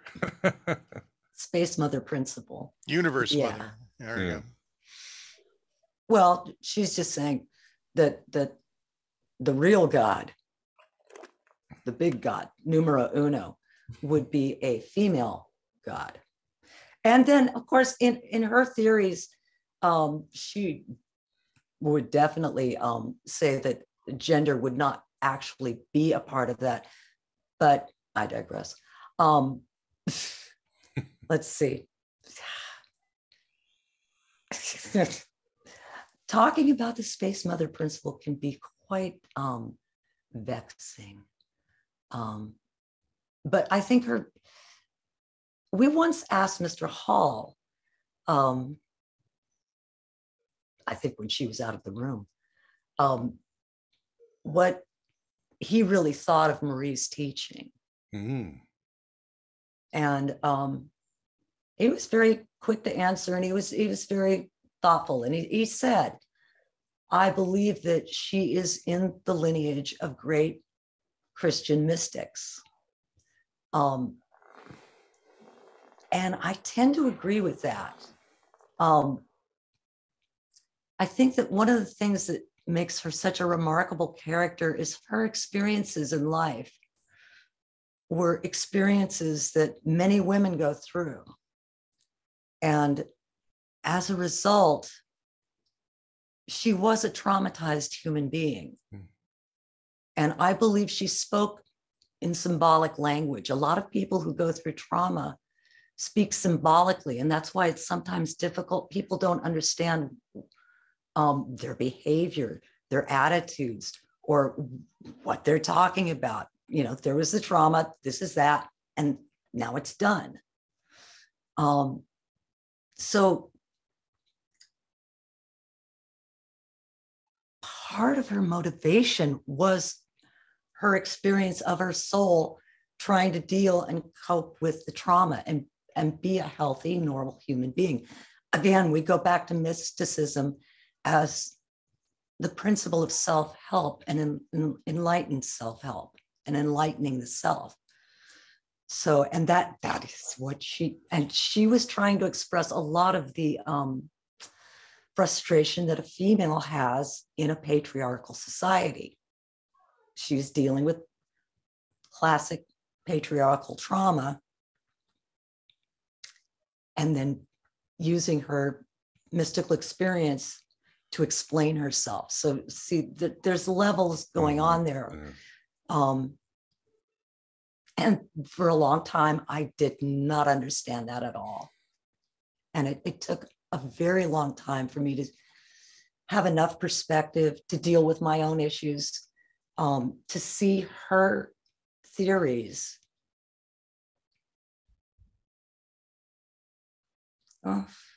I can't really find the right word, but to understand her theories better. But it took some time. And like she always said, oh, you get it down to your DNA. You get it. You just don't know you got it. Now, Ronnie and I were sitting and talking about Marie before we started writing the book. And Ronnie, I said, I still don't get what Marie was talking about exactly. The space mother and all these other things. I remember the headaches. I remember it went on way too long. And Ronnie tried to offer up because he was getting her work. He was able to speak to her and really deep understanding of it and seemed to really, he followed her when I thought I didn't. Well, of course, he started explaining it back to me. And all of a sudden I went, no. That's not what it was about. Actually, what it was, and I went on for about 10 minutes and I stopped and I went, maybe she was right about it. I got it in my DNA, but I just didn't realize I had it now.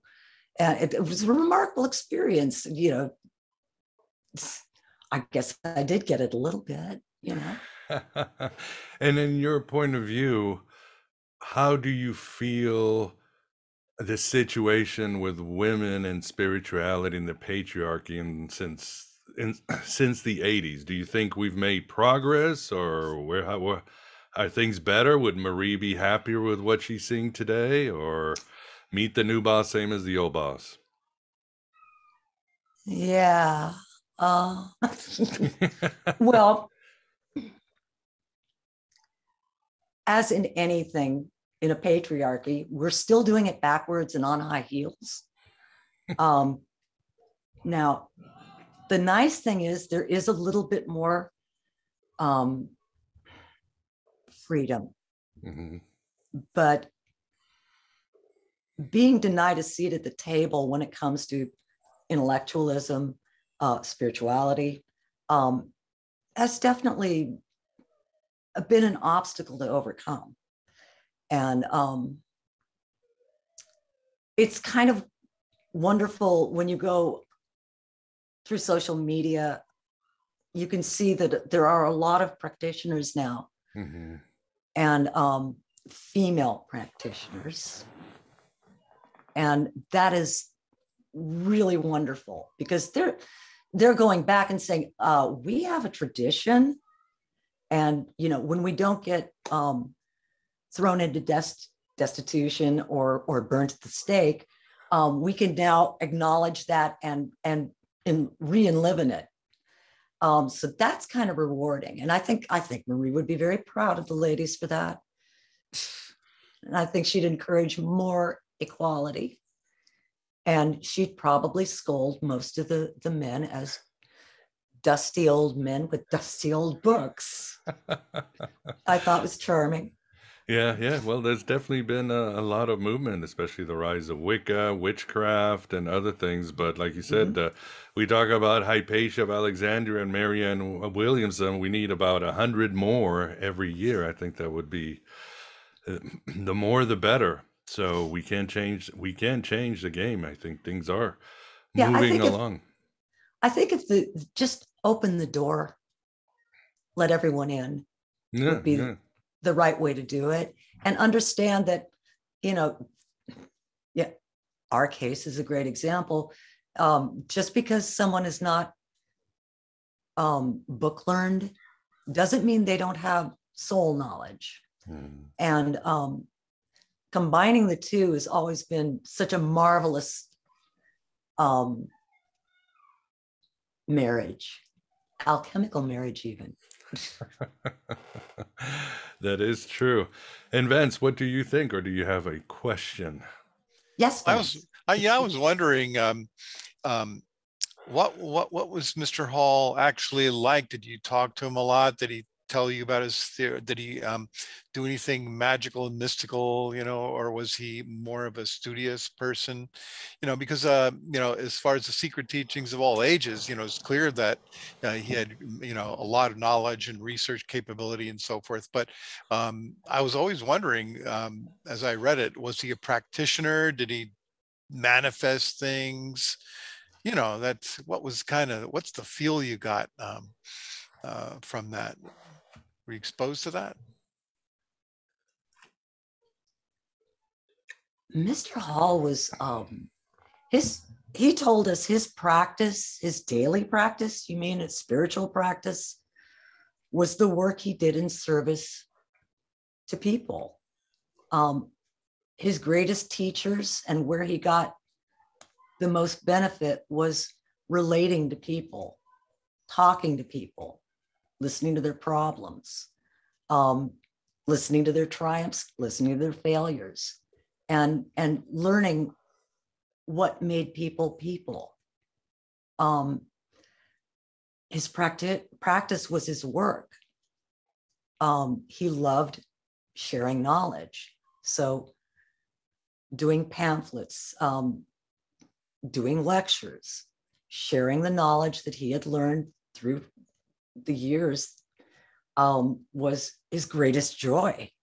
As far as, I really regret I never saw any of the sleight of hand, because apparently he was really good at sleight of hand, basic magic parlor tricks. I always wanted to see that.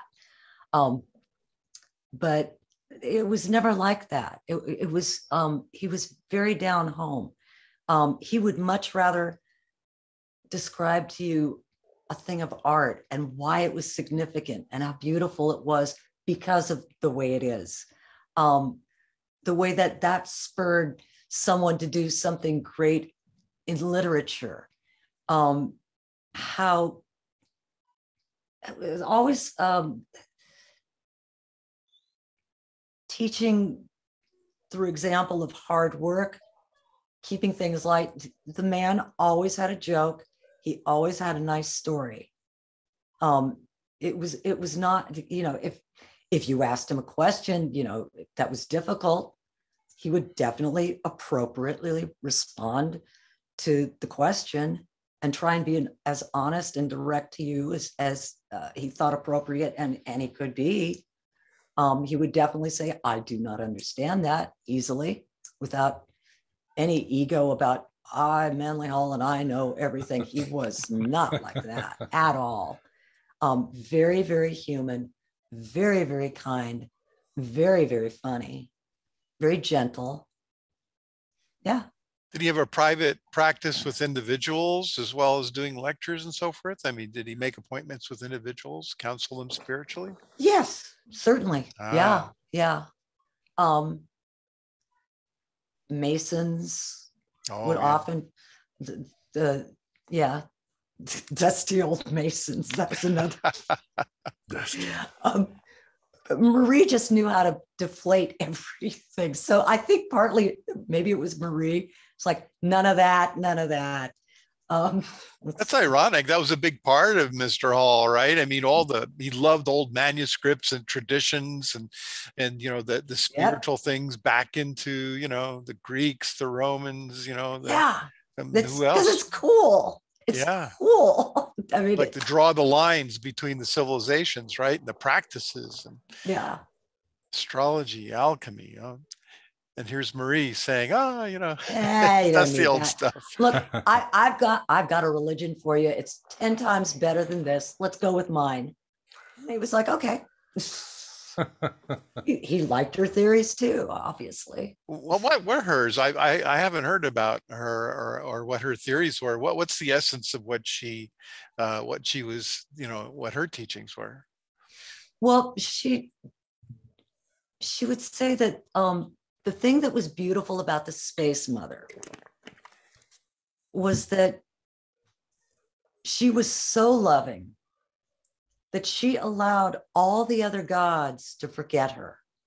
Mm. And by doing that, she gave them freedom to evolve and to perfect. And that was the greatest gift that the Space Mother gave.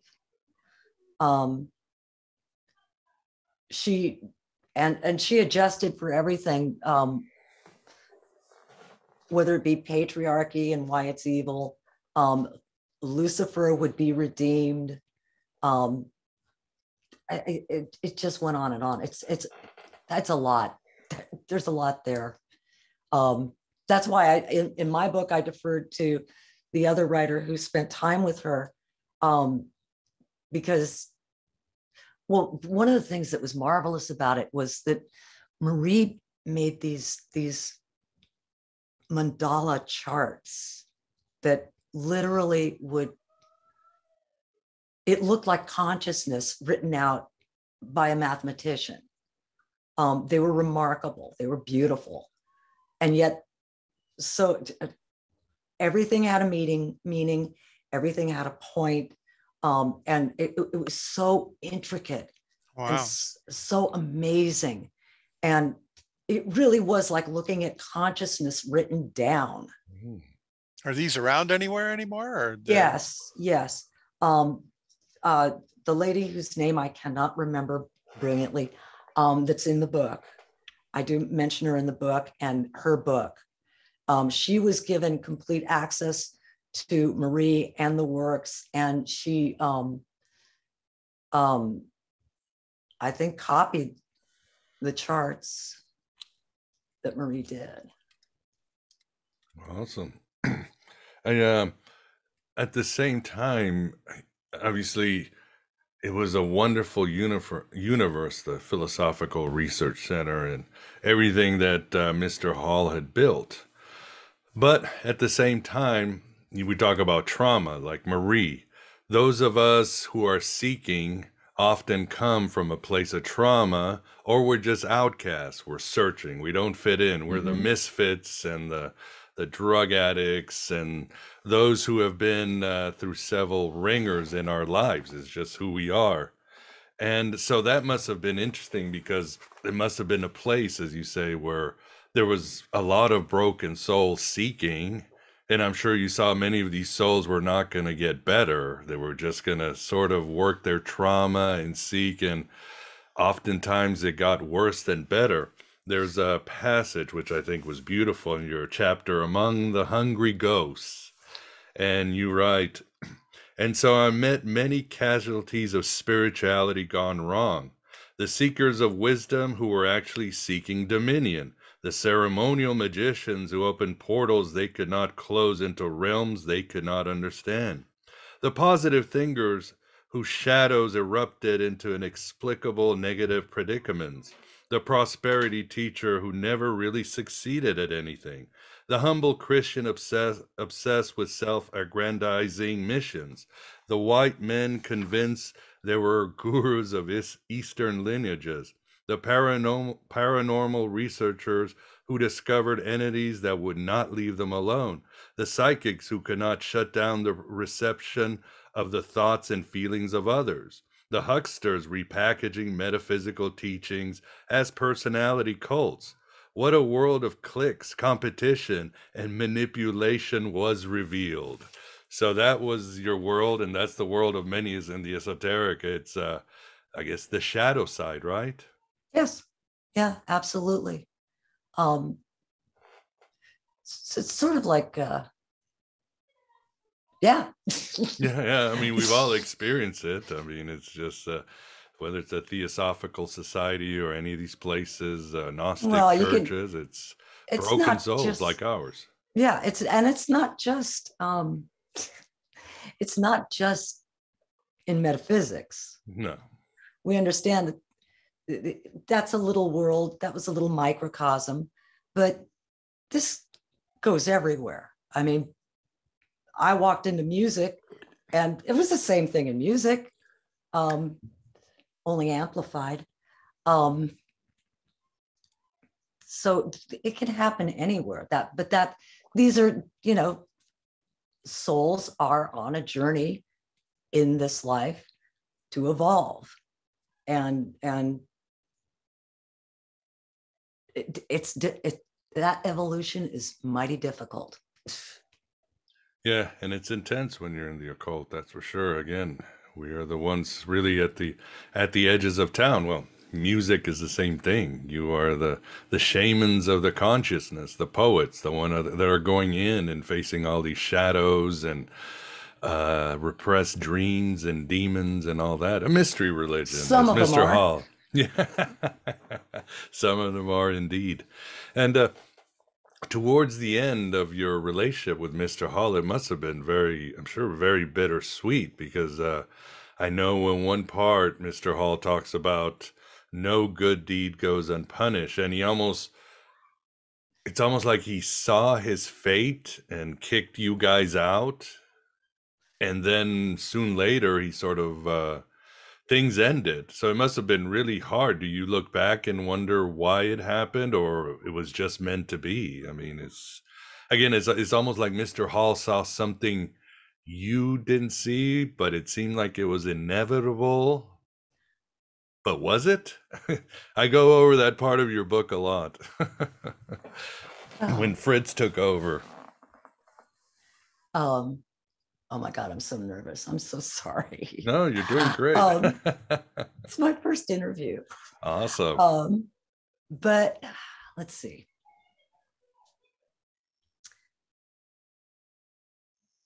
Well, part of that was that, Mr. Hall had taken Ronnie aside and said, look, you got to go now. It's time for you to leave. Classic, of course, Ronnie was like, oh, hell no. Yeah, I'm just getting warmed up.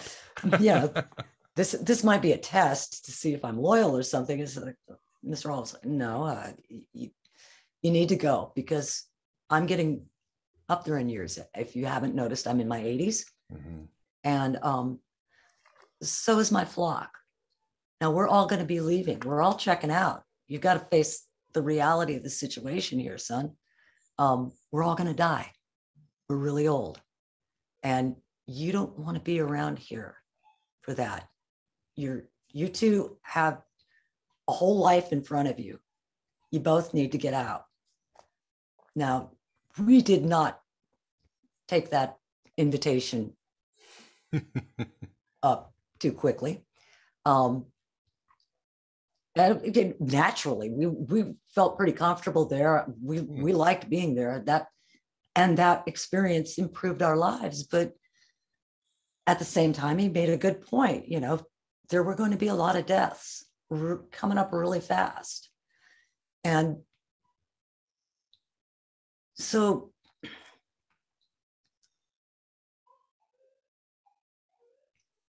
you're it kind of, if I'm assuming you're interpreting as a psychic vision of what's about to be, his premonition. It wasn't a premonition of Fritz.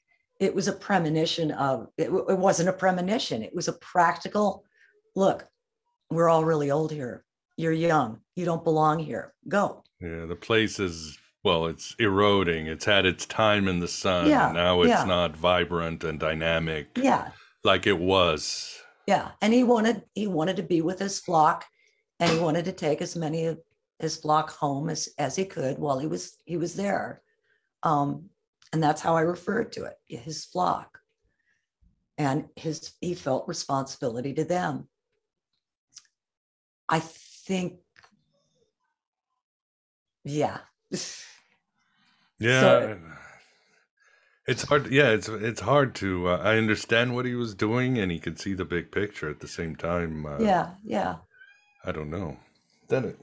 So you and Ron Cat wants to really come in. thought of you differently, almost like children instead of peers.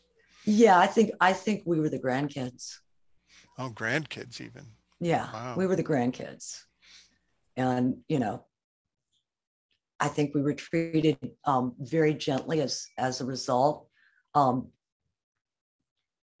mean, it was just, they loved going on excursions with us, having dinner with us, just very nice social homespun, you know, simple pleasures.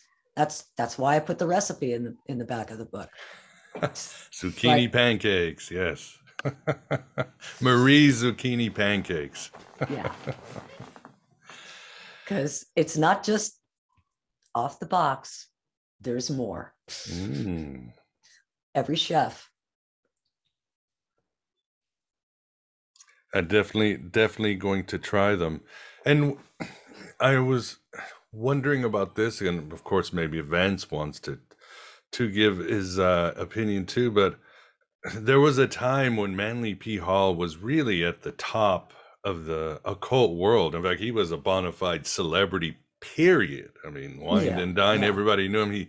He broke so much ground when it came to his research into the occult, mythology, history. I mean, I read the Secret Teachings, I think summer of 2020. I did some work on it, and I was just flabbergasted about how much information can be put in such density with such accuracy, and it all just tiny print. Yeah, and but he takes you on this perfect journey throughout history without missing a single beat of what's going on, whether it's the 15th century with Queen Elizabeth and all this. It just keeps going, and the artwork is just sublime. But at the same time, he evanesced, or he has evanesced.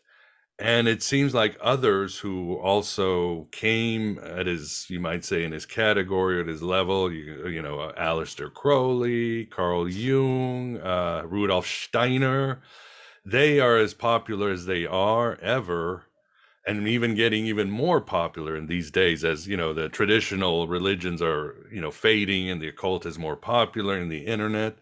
So I'm wondering why, but I mean, now maybe you disagree, but these guys, there's nothing new under the sun. There's that mystical tradition, the wisdom of the ages, the perennial philosophy. But people like Jung and Crowley and Steiner, they were able to repackage it and remarket it in ways that could, were kind of cool, synchronicities, Thelema, Ahriman and Lucifer. And Mr. Hall seemed to be just more of a sage, a cataloger of this information. He never really came with his own cool marketing plan, if you would. Is TM. Yeah. I don't know. I think the Secret Teachings was one of the coolest marketing plans in the history of mankind. He not only it's an encyclopedic, and I'm not going to say the name. It's an encyclopedia of all the great traditions of mysticism. He pulled all that information together, put it into one thing, because it was at the time when he did that, it was very difficult to get all those books, all those manuscripts, all that information in one place. That is a service. This is a great cookbook. This is the joy of cooking for mysticism. Yeah. So having done that, he also did that.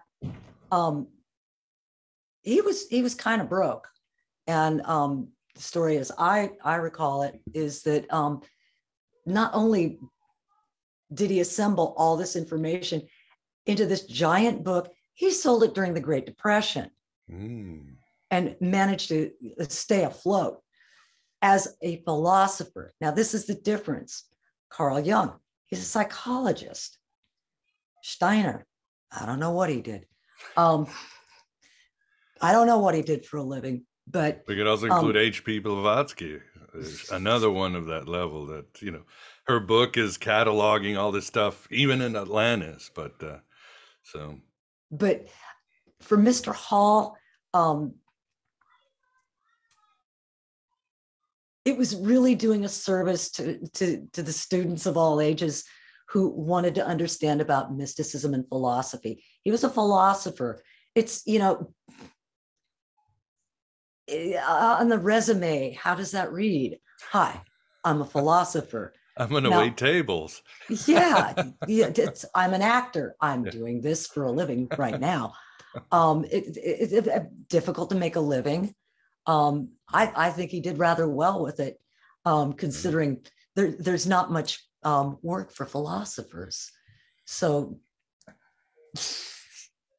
yeah, I think you hit it on the head. Making the ordinary extraordinary. He made this. There's a tagline in my show, bringing ancient mysteries to a modern meaning. That's what he did. He brought this ancient, seemingly archaic, out of date meaning and made it exciting and relevant for, you know, the 20th century and the 21st century. I mean that sparked so much. What do you think, Vance?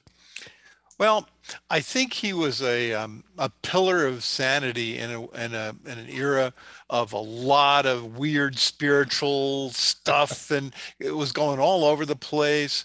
And you know, you could come back to, you know, the secret teachings, and you could get a perspective. You know how H.G. Wells wrote a big history of, you know, of humanity, right? I forget what the title of H.G. Wells, but he had, you know, H.G. Wells wrote this big long history. Well, I always thought of Manly Hall as somebody who actually, you know, did that for the, you know, spiritual realm. You know, he unfolded the history, and so you could get a decent perspective and not get carried away. And I always thought he didn't have a dog in the hunt where he was pulling you in one direction or another. right. You know, so that was always my impression as far as, you know, I remember. It was way back in the 80s when I read it. So it's become part of me. You know, the things that I read have become part of me. But I think that's the whole purpose, isn't it? You know, instead of you having to search blindly through thousands of books and ideas and writers and blah blah blah, here's one big book, and whatever page you turn to can open a doorway to assistance in consciousness, let's call it. He was merely assisting you with your consciousness. If you wanted to develop a philosophy or something like that, here's some great guys to look at. Through the ages, everyone has looked towards this person. Why don't you have a look, see if you like it, take it out for a spin. Try something else if you don't like it. What suits your soul, whatever that first step on your path might be. But having that, all that beautiful wisdom available in one place, ooh, so sweet. Your friendly guide, right, to the non-mundane. Yeah. And even as a scholar that a friend of ours, Robert Price, and I guess he's an atheist, and when people criticize the Bible, he goes, no. This is a history of consciousness. It doesn't get more valuable than that. You can see the Bible for thousands of years, how people went from the collective to the individual to the collective, the struggles, all the archetypes and symbols and ideas and hopes and dreams. And the secret teaching is just like that. It's a history of consciousness. And that's what we keep talking about. That's what we want, to be more conscious.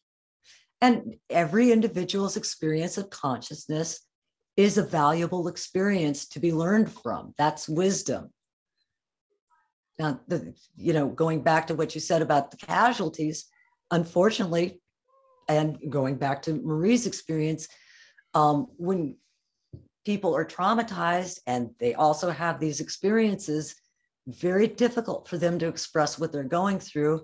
And it causes them great pain and suffering intellectually, spiritually. And it's being able to identify that.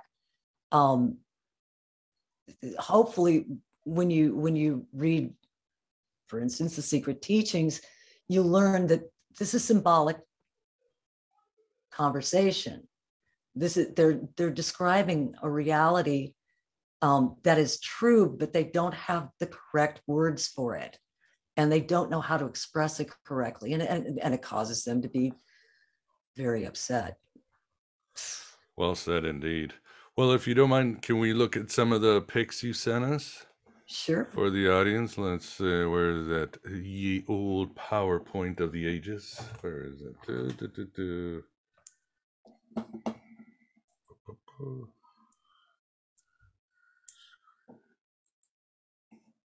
Okay.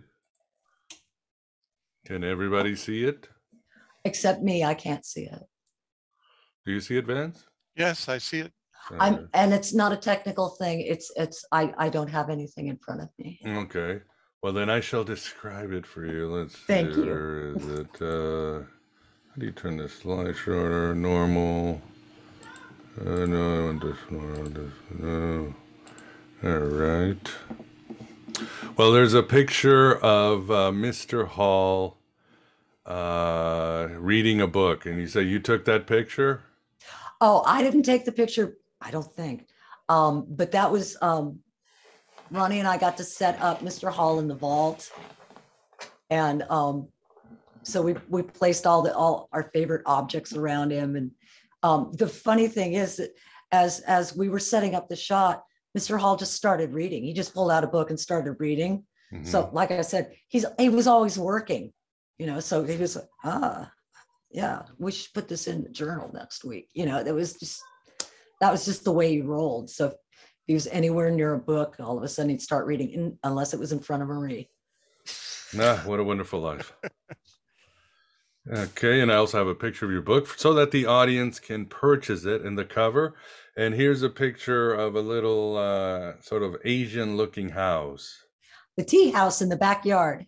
Oh. That's the tea house in the backyard of the Hall's house.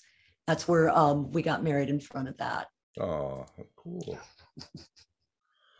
The other picture is a lady and a man very happy together.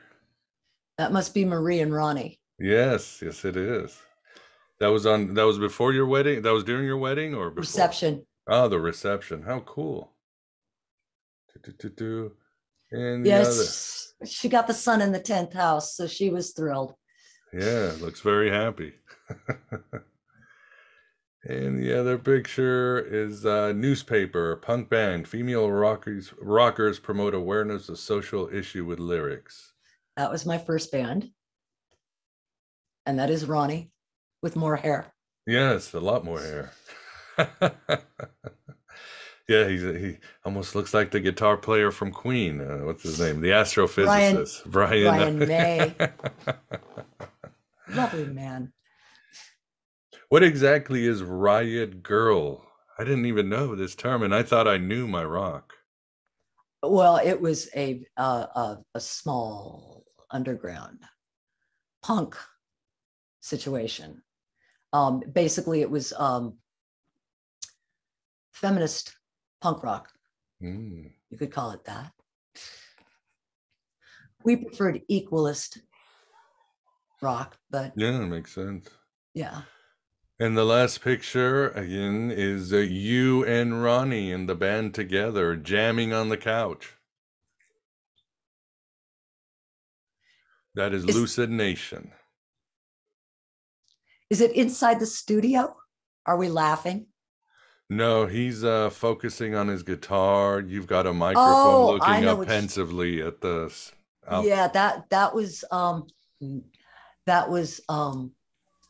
a song we covered by Johnny Thunders for our drummer who had passed away. One of our drummers. They go to 11. Awesome. All right. Well, those are the images for the audience, and I definitely put up the book there. But for the audience, good book. You won't be able to put it down, and it will give you a bird's eye view, a nice tour of this wonderful universe. Like you said, music, the occult, corporates, a universe in itself. This universe was just a lot cooler, I think, and a lot weirder. And that's a good thing. High weirdness is a beautiful thing, and we need more of it in this world. Anything else you'd like to say about Mr. Hall or the world we live in, Tamara? Anything else?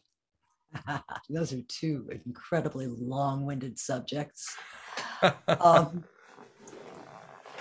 Yeah, Mr. If you want to know what he was like as a person, I hope I've captured it. I tried to. He was a wonderful human being, just incredibly special. We were both two of the luckiest kids in the world, and I hope that comes across. And as far as the world is concerned, it'll be fine. It's the world. It's smarter than we are. It is. It's got a good plan. So as long as look like it, but I hope you're right. Looks can be so deceiving. I hope so. Well, any last question or remarks, Vance? I thought this is a great opportunity. Thank you for providing it to us, for getting to know Manly Hall as a person, because I kind of always wondered. By the way, Miguel, do you want to see one of Marie's pictures or her intricate diagram? The diagram? Yeah, I can share my screen. I've got. Yeah, very good. Yeah. Okay, host disabled. Participant screen sharing. Go ahead and enable it if you can. Let's see. I see your little picture. He wasn't ready for this. Allow spotlight, pin, stop, request. Allow. How do I make you the host? Put in waiting room. I don't want to put you in the waiting room. Request camera. Allow more. Make host. All right, Vance. You are now the demiurge. Oh boy. You are the god of this universe. I will share screen. Here we go.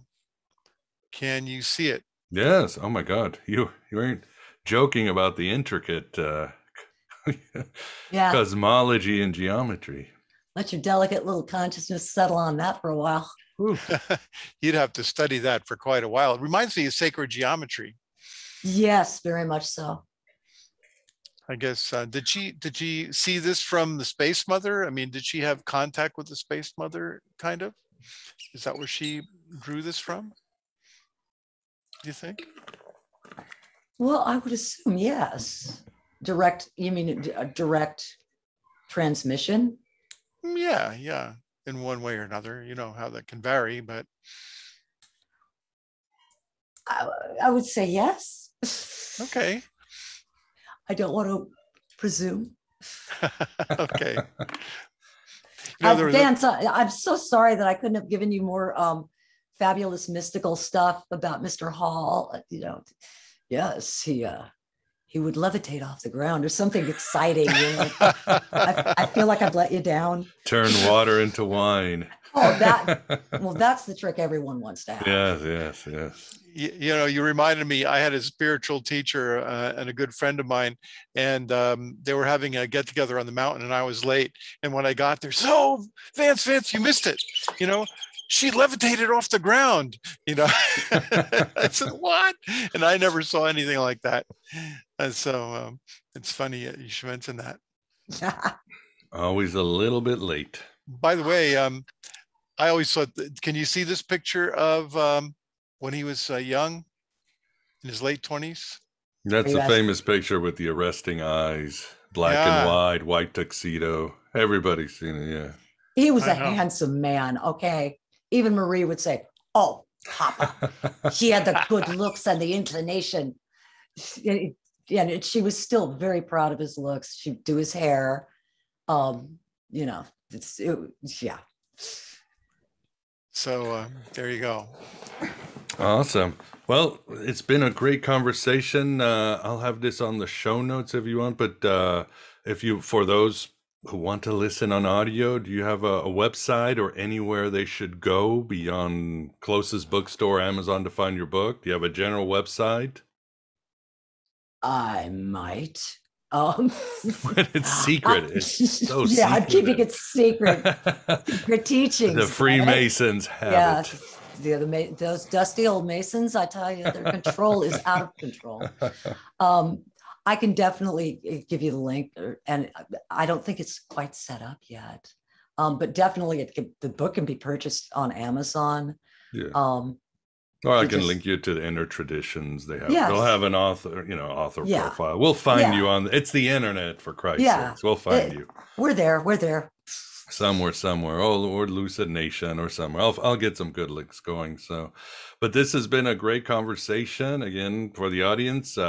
If you are into the esoterica, Manly P. Hall, want to understand occult LA, theosophy, if you just want a good read about human nature, struggle, and how these things grow and disappear, if you would, the human struggle, the hero's journey, I would definitely get Making the Ordinary the Extraordinary. Highly recommend it.